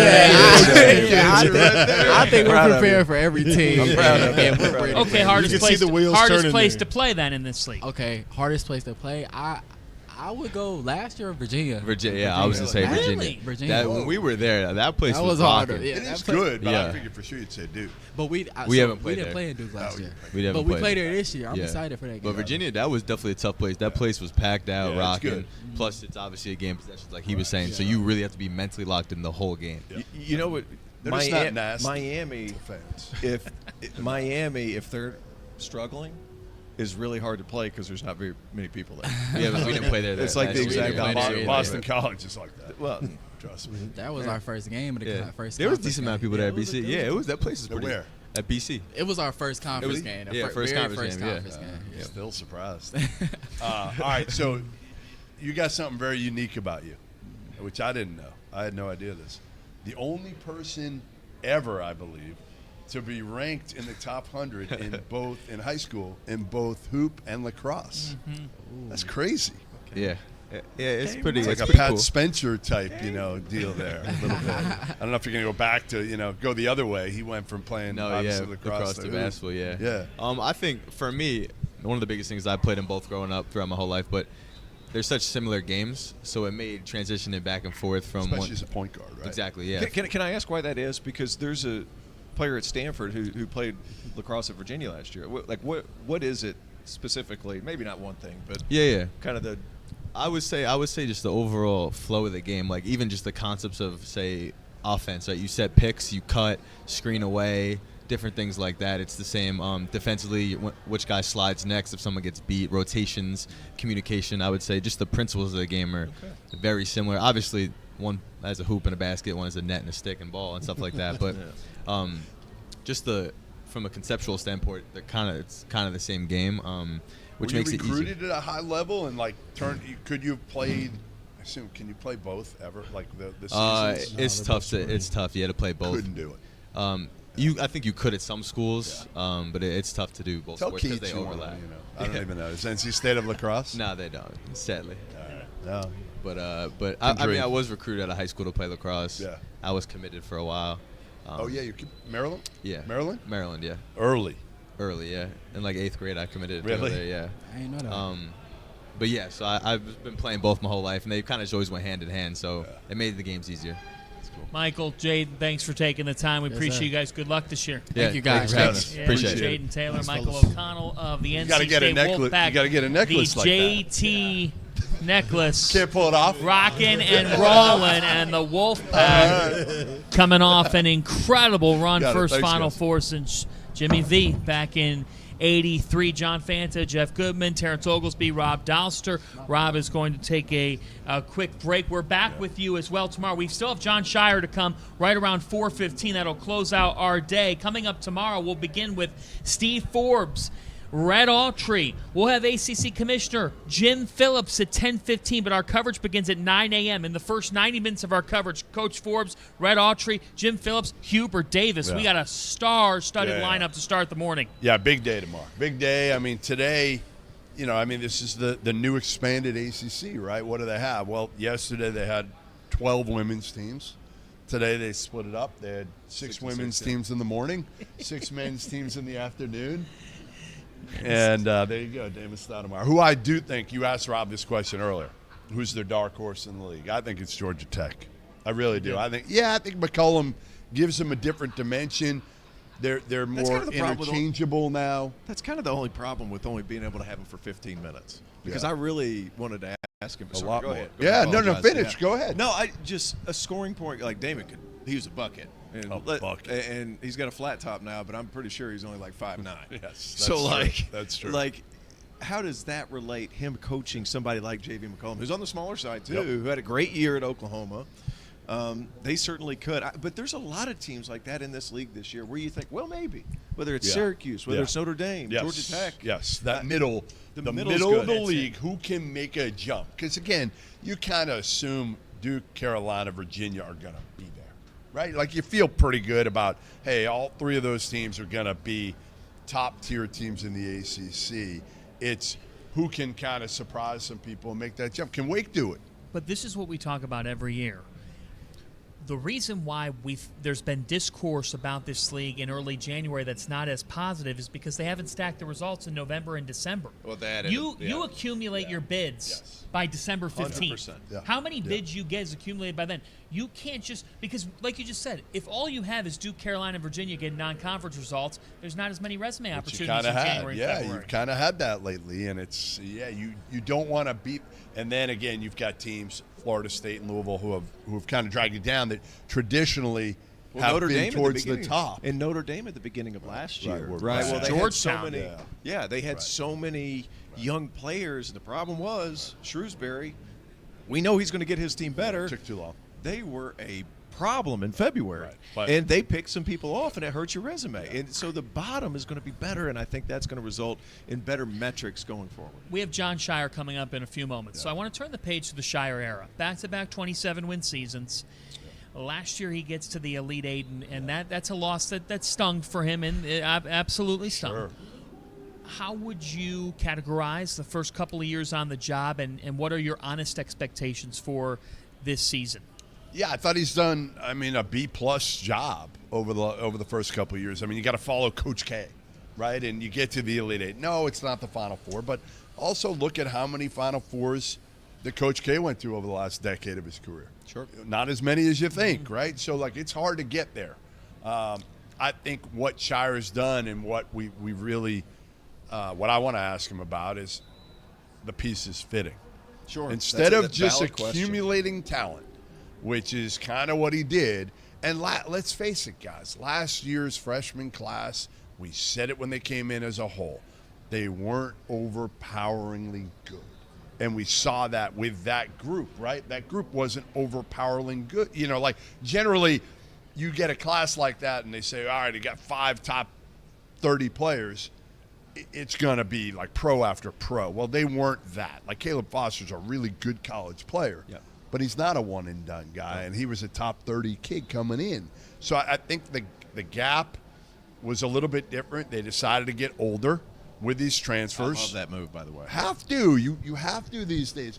You're not winning, especially even now in the last year of the COVID era. Mm-hmm. You're not winning with young guys unless it's elite talent, the Cooper Flags of the world. Mm-hmm. And we'll see. Listen. I don't have any questions about Cooper Flag being a really good player, but he could have some lumps here. Here's about those veteran pieces that they added in, that they incorporated with Sion and Malik Brown and Mason Gillis and even Cam Sheffield. Not elite college players, elite role player potential for those guys. Right. Because you have your stars, you have that super talent. They're loaded up. I love the way the team's put together. I love your point about role allocation and how the pieces fit. Man, there's just so many different ways you can go. And last year, guys, I feel like I was just beating a dead horse with saying this. There was no rim protection last year. No longer the case. Right. That was the thing. Now they can get back to what they do, pressuring the basketball, knowing Malawach is behind him, knowing Cooper Flag is going to cover so much ground. I'm really excited about this Duke team. I thought Chris Carrawell brought up a point in the offseason, just getting ready for today's show. And he said, I looked at our team last year getting off the bus, and I'm like, this isn't a team that can win the national championship. He goes, I look at our group right now. We are an imposing Duke team. Yeah, you got Malawach at the 5 and Cooper Flag at the 4. Would they say 9'8"? Huh? Would they say 9'8" standing there each? Yeah, insane. And Khan is making shots, and I remember talking to Tony Bennett a year ago. He was recruiting Khan big time, and he said he's my favorite player on the circuit. I never saw him on the circuit that year because he didn't play in the Peach Jam. Yeah, he led the EYBL in scoring, and I thought Matt Harpering was a really good player at Georgia Tech all those years ago. Terrific. Conconable has that same build. Really? He's a much better shooter. at least in college. Like the hype train is starting to take off for him. It is. Whether Well, it's he's a here Canoe, and is it he's been Canoe? the best player in Yeah. in But we've preseason. heard that about other guys before, and when the season starts, you never know. But I think the fact that when a guy is scoring at that level, usually the scoring sustains because they just find ways to pick spots. They know where to be, even away from the ball. And I think instead of being the man, you got to be one of the men. That quote in an interview full of quotes with Leonard Hamilton, that was one of the best ones. Like that's the system, that's the process with Duke. You can chat with us at the Field of 68. We're on X. We've got you covered all throughout. Hey, while we're still waiting for Coach Scheyer, I want to go big picture here. You can't name Cooper Flagg. You can't say UConn three-peat. With less than 4 weeks away from the season, what is the storyline that you're going to be paying most attention to? Are we saying in conference? Anything around the country, something that you're just really Excited. just curious to see. Maybe it's your Arizona Wildcats in the Big 12. I think it might be the Big 12 overall. Wow. Just the excitement to watch. Who comes out of that? That's going to be a juggernaut. My God. I mean, you're talking about 5 of the top, 10 teams in the country right now coming out of that league, and Kansas. I think the battle, and we'll talk about this plenty, I'm sure. Who's our number 1 team preseason? I think you flip a coin between Kansas and Alabama right now. Yep, that's where I'm at. The state of basketball in Kentucky. Yeah, the state that's of a good basketball one. That's in a the great state one. of Kentucky Yeah. because it's Yeah. That's the one. Mark Pope, everything that he's brought in, it's the antithesis of everything that Cal did over the past 15 years. Yeah. He's bringing in veteran players. They're going to run elongated actions and offenses. It's going to be a completely different way of playing. You mean they're going to have shooters? They're going to have shooters. They're going to have old players. I think that's something to keep in mind. I love the pieces there. And then what Pat Kelsey's able to do at Louisville. If the transfer portal had a trophy, they'd be in the running. Yeah. Right. I mean, like some of the pieces that they brought in with their 502 circle, I mean, they have put themselves in position to be in the NCAA tournament and be in the running in the ACC. You just can't take your eyes off Cal either. And No, how this you're right. worked, John L. You're right. Davis. Yeah, totally. And what does year 2 of DJ Wagner bring? Yep. And are you buying Arkansas being – because people think they are a top 15 team. Are you buying to that degree? I don't know yet. I mean, that's one that I think the jury's out on, and you need to see it.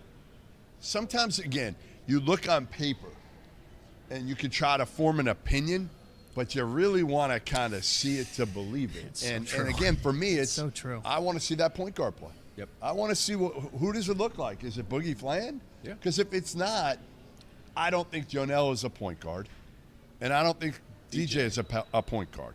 So I just think it's hard to manufacture points, possession after possession, without a guy that makes your life easier. Yep. It's a great point. All of those are great points. I think Chris Beard's year in Ole Miss, I think He's they're got gonna money. I think they're going to be really Yeah. good. Yeah. Syracuse. Yes, haven't talked about them yet. Judement's gone. Yeah. J.J. Starling stays. Donovan Freeman, top 10, top 15 freshman in the country, going to be really good. Refresh me on the name real quick, Fanta, coming over from Jaquan Carlos from Jaquan Hofstra. from You got Hofstra. Starling, Chris Bell, Jair Yep. Davis, And I Lampkin. think, guys, Yeah, they got a as, chance. as much as Concanipple has been getting as far as hype is concerned, Chris Bell's every bit as good a shooter. Yeah. And he's 6'7", and he can fill it up. And I think ball movement at Syracuse is going to be better this year. I think there's a lot of excitement for what Red's going to be able to do in year 2. And, I think Syracuse is also a story. I think it's interesting in this league because you're talking about Damon Stoudamire, you're talking about Red Autry. We brought up Pittsburgh, who, we look at Pitt, Jaylen Lowe, Ishmael Leggett, they're back. So you got a backcourt intact. Like, that's it. If the middle of this league posts some good results in November and December, in an 18-team league, you're going to get 8 or 9 bits. I think you'll get it. Yeah. I think they'll get it this year. I really I do too. I mean, I think you. What do you hope for? I mean, if you're hoping for 50% of your teams to get in the That's NCAA 9. tournament, I'll say 8, though. is that? Yeah. But is that what that's your you're? hope. But you're hoping for Right. quad 1 and quad 2 opportunities. Well, In you got to conference win play. those In right. conference play. Like that. That's why it Which matters means you so got to win much. those MTs. Yep. You got to win. I do love I now think one of the more interesting debate topics, and we'll get into it more in the preseason, but like you and Rob have differing views on Louisville, and I kind of liken it to. Can I say this though? But I'm just like, you know what I he's think? so all in because he watched them in the Bahamas. Can I give you the destroy comparison? 2 teams that Fan and I could have suited up for. Jeff, can I give you the comp? Go ahead. A little bit of St. John's last year syndrome. Yeah. They're back, Yeah. brand, Yeah. big time name, energy, everything's there, and then Last it's I like checked, then you realize. Last I checked, and listen, people know I love Pat Kelsey, but Pat Kelsey's not Rick Pitino, and Pitino didn't get it done last year. So here's what I would say to that is it's very, very difficult to take over a new job and bring over pretty much all new players. Now, 2 of them played for Kelsey, right? And one of them's not playing. James Scott or Kobe Ryan? Rod. Oh, Rain Smith. I'm saying those 2. Oh, yeah. Rain that's Smith right. Yeah, and you're James right. Scott both played. He actually brought 3. Right, but one of 3. them's not 2 are gonna going to play. Yeah, excuse me. But those 2 guys might both be rotation guys. Sure. So you have a brand new coach in a new spot, and pretty much the entire and that goes for Arkansas, that goes for Kentucky, that goes for USC, all these teams. SMU. If you can make the tournament, and you're one of that, you're doing a good job. So while he's still, I don't know, this is like one of the longer breaks No, I've ever. So what for Dawson? Yeah. to squeeze in a 20-minute nap. He had to do a big something interview. else. What's Yeah. it been like traveling the country with him? It's miserable. I mean, it's absolutely miserable. 3 straight days of them. Like, I need a break. And we go a 4th day tomorrow. The Summit League fly you out first class? Huh? The Summit League fly you out. So the you guys worst are back part, there. You guys are back there by the toilet together. No, just the worst huddled part up, was, middle seat. I try to book Delta first because I have status on Delta. So I'll always try to get us Delta flights, and he's trying to get us American flights. Well, we're on United yesterday, and this dude must have paid for the upgrade because he's in like seat 1, and I walk by him, and he's laughing at me as I go to the. Now I had emergency exit row, and I'm telling you, I've never had more leg room. You had a lot of room. Nobody was in the flight. I could sprawl out. Well, so I was the winner there. He thought he South won. Dakota to Chicago. Is that South the flight? Dakota, Chicago to Charlotte. Wasn't exactly a heavy plane there. No, Sioux true. Falls. Very true. But you had a very good flight. Nice town. Yeah, it was good. Listen again. Hey, Sioux Falls is nice, though. Sioux Falls is great this time of year. Can't wait to be there We're in a going to see couple how it weeks. is on November 4th if it's as beautiful out. But it was 75 degrees when we left yesterday. When you were playing, what was the building that you dreaded walking into? Okay, so disclaimer, this is back before Leonard really got it rolling. Florida State was awful because nobody was there. Right. It was strictly a football place. It was the back end of Bowden. And the seats, they had a bunch of different colored seats. And at the time, it was the only school in the conference that served alcohol in the building. Really? So, like, the 30 fans that were there would go nuts. They were sauced. They were sauced in Tallahassee. Sauced in Tallahassee. Miami kind of had the same vibe. Just as far as crazy's concerned, like, I don't know if I've told you guys a story. When I was a freshman, we'd go up and play at Duke. Okay. And before the game, they were like, well, what are you expecting from the fans? And I was like, it's just noise. It's never really bothered me. It's just noise. I don't see really what the Bad problem is. answer. Well, the fans got a hold of it. You know, they have a little dirt sheet. Yeah. I was front row center, 1A. Oglesby thinks it's just noise. And here's the crazier part about that whole they knew what high school I went to, what team we got beat by in the state tournament. My then girlfriend, my high school girlfriend, both my parents' names, knew it all. Wow. And this is like I had Facebook for a solid month, so nobody knew. Here's the crazier part. I look in the front row. It was my middle school classmate. It's your own people. No She way. told them everything. No. So they had people on the inside That's since good. I was like 10. That's good. It's unbelievable. That's good. Pretty good. It's That's your own. pretty It's your own people. And she was face painted and everything. Her name was Madison Burke. Did you have a crush on her? No. Maddie was the best, but she just was the best. Yeah, Until she went to the other until side. she just completely got me. So now she's like an app developer, made $1 bajillion because This was she at went to Duke. NC State. Duke. This was at Duke. This was at Duke. Basically, he said that it's just noise at Cameron Indoor, Yeah. and the Cameron Crazies reminded him that it's not just noise. Not the Well, they knew wisest. everything. I feel like media They've training gotten was soft, something that though. you either didn't show up for. You know or, what? like, You know what's He didn't surprising? care. You No, didn't he didn't care. No, I'm absolutely enjoyed it. shocked that you said something that you would regret. Don't say much. Couldn't. Said a lot back then. Not a whole lot of regret.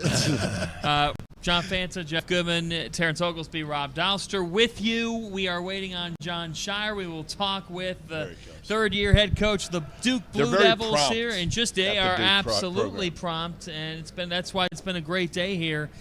This Duke team, we talked about it as compelling a team with as compelling a storyline in the sport of college basketball heading into this season. Yeah, I mean, obviously they have the big name, they have the big brand, and you know, are you still upset that Cooper Flag didn't pick UConn? Can we ask Scheyer that? I would have preferred if he was wearing a different shade of blue, but I it is know. what it is. Well, he's Coach not. Scheyer's here. He's not. Jon What's up? Scheyer is here There in he the is. house at ACC Media This is Day. a crew right here. Yeah, finish with a bang here, right?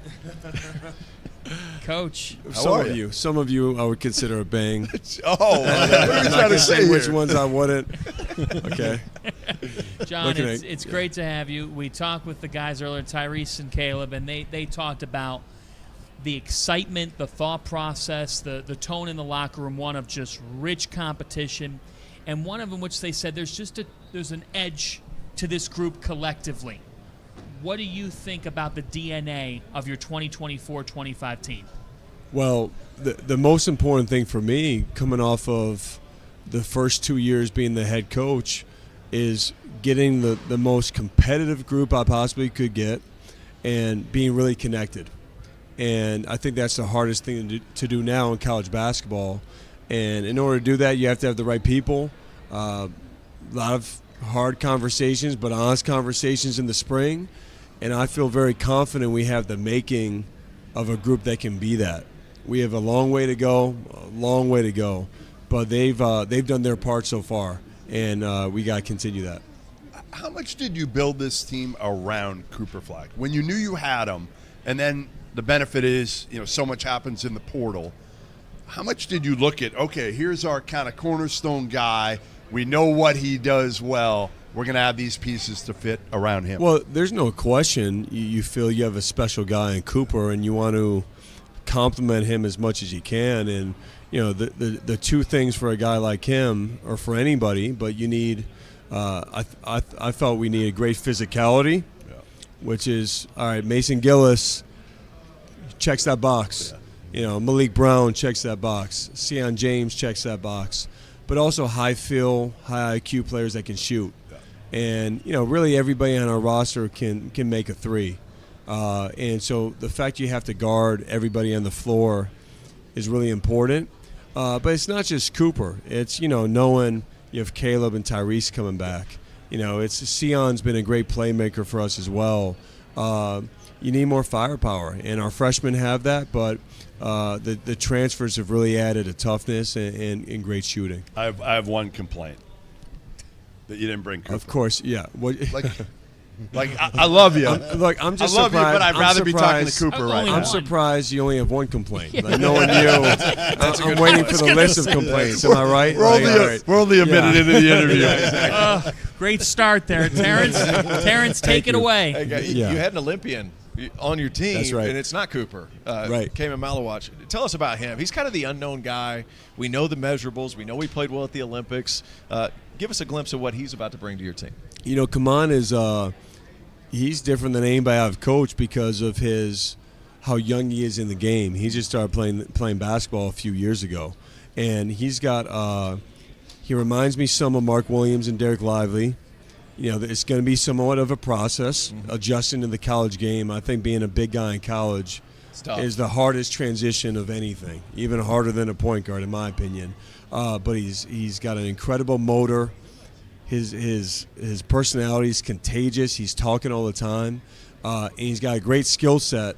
He's just learning how to use it. Sure. You know, and but I've loved coaching him. Sky's the limit for him, man. I'm just telling you, sky's the limit, and he can really change our team with the way he can protect the rim. He's a lob threat, and then his skill will keep developing. When I think about Tyrese Proctor and heading into the season and some of the expectations he had last year, I go back to Wendell Moore, and he was a guy that came in. I believe he was a McDonald's All-American, right? And had a couple years where, you know, he wasn't up to the level that you would expect of somebody that came in with the pedigree that he had as a recruit. But then third season, He's got some more talent around him. He kind of figures it out. He puts together, has an All-American, All-ACC caliber season, ends up finding a way to get to the NBA. I kind of see some parallels with those two guys. Am I off there? No, you're actually spot on. I'm not surprised the worst question I've gotten so far is from Jeff. The rest of you guys, T.O., we're all on the same page, I feel like, except for Goodman, okay? But we've actually used Wendell, just to talk to Tyrese about, because Wendell became like a different guy. Even athletically, his junior year, he wasn't explosive or as explosive his first 2 years. Tyrese, if you saw him in practice, he's dunking like crazy. He's moving physically. He's much stronger. And then I just think obviously the great experiences he's had, but also the moments where you get knocked back, those, if you use them the right way, those can help you even more than those other ones. So I think Tyrese is hardened by it. He's hungry as could be. And I do feel he's primed for a big-time year. One of the things that he told us here was that he's working with a mental coach to kind of deal with, I guess, some of like maybe the pressure, the level of expectation. I mean, when you go to Duke, you're living. It's not, fishbowl is maybe the wrong word, but you're under the microscope, and everyone's paying attention. And he was a guy, and maybe Goodman's going to say it's my fault, but I said that I thought he could be a top 10 pick and be an All-American last season. How did he struggle with that? Is that kind of why he's gone that route? I think that plays a small part for sure. I think all of us are human beings at the end of the day. So to act like you don't hear what people are saying about you, or to act like that's not part of the equation, I think that's what we have to battle the most. And man, I'm thankful for what you guys do, because I think you guys bring excitement to our game.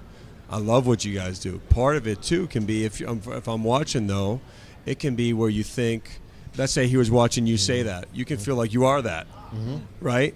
And so I think that's part of the challenge for any young player. And what Tyrese has done this year is just double down the work, double down the preparation, and being that, or being points, stats, draft pick, that comes with the approach you have with the preparation. And that's what I think he's learned, and I'm proud of him, because look, it's easy. A lot of guys, after the way the season ended, even though he had a good year, I think he'd be the first to say he wanted to have a better year. You can make excuses, you can point the finger. He's just doubled down and said, Coach, tell me what I need to do.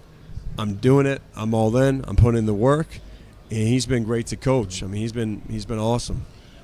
Jon, what's something, and I'm sure that there are several things, that you learn about Cooper Flagg when you're spending every day with him that you didn't know before you're spending every day with him? Cooper, he's got a lot of humility. And watching him, when you watch him on the floor, you see a confidence, you see a chip that he plays with, which is, I love that too. And I've continued to learn that about him. But he genuinely wants to be coached on every little thing, and that you either have that or you don't. And what it's done, it just hasn't made him better. It's made our team better, because it sets the tone. If he's going to accept coaching to the highest degree, then everybody else is as well. So he's been terrific with that, man. And I tried to get some good dirt on you. There is none. No, there's some. There is some. Trust me, I know there's some. He's got a good one. But I went to like several people. I texted your dad, Jim. Did he ignore you? Nothing. No, he responded, but he wouldn't give me anything. So like, give him credit. Like he stuck by you there. Chris Collins didn't give me much, other than to ask, who was the greatest player ever to come out of Glenbrook North. Well, it just depends what you consider greatest. Would it be the only team to win a state championship, the all-time leading scorer, the all-time leader in assists, the all-time rebounds leader, or the guy who had more points in one singular game? It depends what you would value. He said, between the two. Here's his ranking of top three. His ranking was Chris Collins 1, Jon Scheyer 2, Billy Donlin 3. Yeah, I mean, I think it's more of a debate who's number 2, not who's number 1. But again, that's just me. I got one other for you. Jason Tatum says to give back his watch that you stole from last year. What? Steal is a stretch. All right, steal is a stretch. Again, it's a stretch. He left his watch. I put it on. I thought it looked good on me. I've never had a watch that nice before. Yeah, I'm sure you haven't. And I sent him a picture, and I try to make a deal to send it. I send it back. You did send it back? He's got his it? watch. Yeah, We're sure of this. If we're trading messages with Jason, let's ask him who won the last game on one-on-one. Me or him. Let's ask him. Is that who true? won the last game on one-on-one. We're going to find out if you're lying or not here. Do it live. Do it now. Send it. Jason Tatum and Emil Jefferson one-on-one. All right, I want you to ask. You played Tatum one-on-one. You played Tatum one-on-one. You beat him. I beat Jason, and I beat Emil one-on-one. Last summer. Emil, fine. I'll give you Emil. Emil's pretty good, though. Emil's He is pretty good, but he's old like you. Why would he lie? Ask him and see what he says. If we're trading messages. I do have a question about USA basketball from this summer. We were told that you played 2-on-2 pickleball. It was you and Ben McCollum, and we were told that Ben was awful. Was kind of dragging you down a little bit, and that you were very, very nice in telling him that he was terrible. I want to know, did Ben say this? Yes. Okay, so I can say, Ben was he was a rookie. Yeah. He was a rookie. So what happened was we had a good experience playing together. We moved him to the JV court. Grant came to the varsity court, and me and Grant beat Tommy and Tommy Lloyd and Tooley, Jim Tooley. How was Few? Have you played Few? No, I haven't played him. I heard he's really good. I heard Few might be the best there is out there. Tommy can play, man. I was impressed. Grant's big time. All right, Grant's I feel like anything Grant picks up is just he carried me, to be honest. But Grant's that good. He's that good. Yeah, he was that good. Wow. Or maybe I'm just saying that because Ben was, down here. I'm not sure. Big difference. You had to compare him to. Huge difference. Hey, you guys been knocking on the door. Elite Eight last year. Duke is in San Antonio if what happens? We got to rebound. I think for our team, even though, look, our smallest player is 6'4", besides Kaman, and Pat's out right now, sure. Everybody else is 6'8" or below. So I think the collective responsibility to rebound is going to, obviously, look, it prevents them from scoring, but I think that's going to be the best part of our offense is rebounding and pushing. And so that's going to be a big thing for us. And then as quickly as we can define roles on our team, where it's where Khan knows what it's like to play with Tyrese, or Tyrese knows where to get Mason Gillis the ball, or vice versa. It's new. It just is. It's new. And so as quick as we can do that, I think it'll be really key. Last year, rim protection was a little bit of an issue. Right.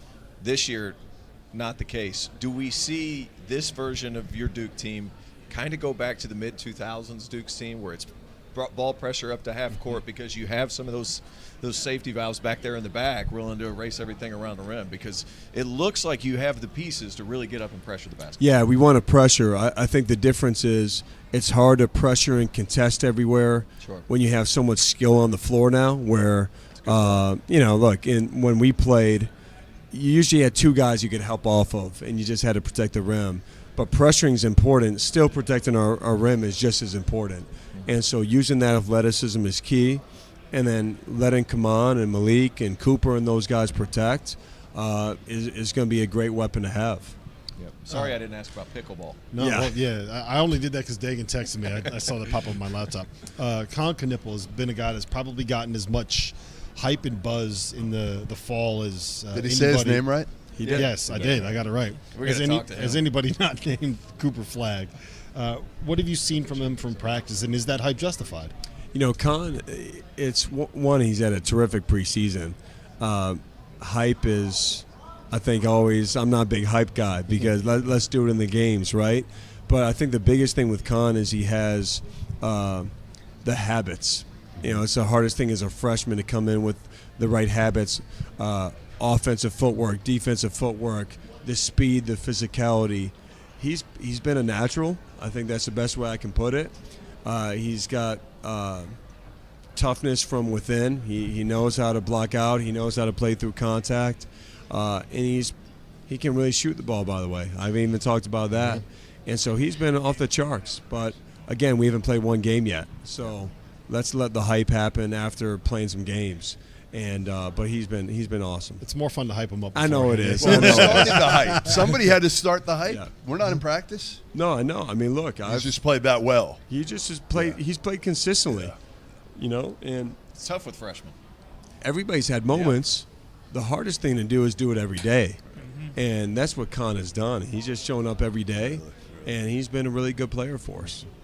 When you got this job, talking with people that were close around you and people in from your high school and whatnot, it was abundantly clear just how wired as a competitor you are. How do you balance wanting to go 40-0, which I know that you want to win every single game, with understanding that you do have freshmen who are going about the process of everything? It's probably the toughest balance for me because I'm naturally very impatient. I'm an impatient person, but I also feel that's why I've been able to find success and to just not feel like I should have to wait, like just go for it and win. But at the same time, it is a process. And I don't want our guys just hanging their hat on winning or losing.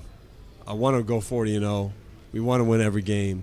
But I want them controlling their effort every day, their competitiveness every day. And I think that all comes naturally.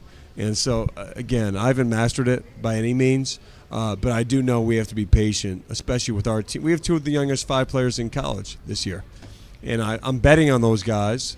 But we're going to go through some growing pains at time. Yeah, John, we appreciate you being here. All of us are going to be rooting for you. I'm going to be rooting for you. I'm going to tell a story here. I don't know if you remember this. After the Championship Classic game last year, right? You guys beat, I think it was Michigan State. Yeah. I found you in the back hallway. Do you remember what you did? We yeah. had a family friend, yes, a kid, 10 years old, had cancer. 10 minutes after that game, I asked you to record a video for a North Carolina fan to say, feel better, hope you're doing well, all that. You recorded it. We sent it to him. He was fired up about it. He's still a Tar Heel, but he also beat cancer. So I wanted to let you know that he's That's good. Amazing he's news. Cleared. He's healthy. I had T.O. send him a video, too. Do you remember what you said? You told him bald is beautiful. Bald is beautiful. Listen, get out of here, man. We appreciate you. Thank you. Thank you. So Thank you. if I come down, will we play pickleball? If I make the drive No, down, are you gonna? If you are you gonna beat duck me? Ben, then destroy we can Ben. play. Best question to you: will we play pickleball? I will destroy Ben. You're That's you're not ducking me. That's It's not. That's not. Who's your partner? I don't Which need one a of you partner. guys play? Not me, John. I don't, not me. John, No. want No. singles? I play No. singles. Oh, you're serious? Oh, I'll play singles. All right. We'll see. We'll see. Wow. Thanks, man. Thanks, Great seeing John. you, Coach. Yeah. See you. Great to see you. Great to see you. That's Jon Scheyer. And that will wrap it up for us today from day 1 of ACC men's basketball media days. We will begin tomorrow, 9 a.m. with Steve Forbes, with Brad Autry, with Mike Young. Commissioner Jim Phillips joins at 10:15. Hubert Davis at 10:30. A final thoughts, your biggest takeaway. Robert. I'm going to vote for Maxime Raynaud for president. Of France. No, I'm in. I'm in. You got Max has got my vote too. Stop at France. President. How about the country? How about the United That's States? what I'm saying. Right. For whatever country he wants to. Yeah, wherever it is. Semantics, but I think you have to be born here. Whatever. Semantics. Well, let's make it. Yeah. No, he was impressive. How impressed with that kid? Really impressive. A lot of impressive young men today. I think that's one That's thing. the most fun thing of yes. this, right? That's the best part of this. I think we forget too a lot of times, like 18 to 23-year-old kids, and I considered myself a kid till I was about 30. So, like, I think a lot of times you still you make see some these numbers kid that are thrown decisions. around. Yeah, you see these numbers that are thrown around, Yeah. and it's very much a business now. We're not all naive to that, but to be able to see them kind of come out of their shell a little bit, and give us a little peek of what's going on off the court. Any final thought before our evening in Charlotte? Yeah, no, I mean, I don't know. Dinner on Borzella. Wow. Dinner on Borzella. Yeah, like That's he'll a pay. big takeaway, Like which he'll you pay. told us earlier. Like he'll pay. Never happened. Hey, it was a fun day. We'll be back with you tomorrow, 9 a.m. Follow the Field of 68 on X, on Instagram. We're on TikTok. We are everywhere. We'll see you at 9 a.m. Bring a cup of coffee and get ready for a full day of ACC talk from Media Days in Charlotte. For the entire crew, I'm John Fanta. So long, everybody.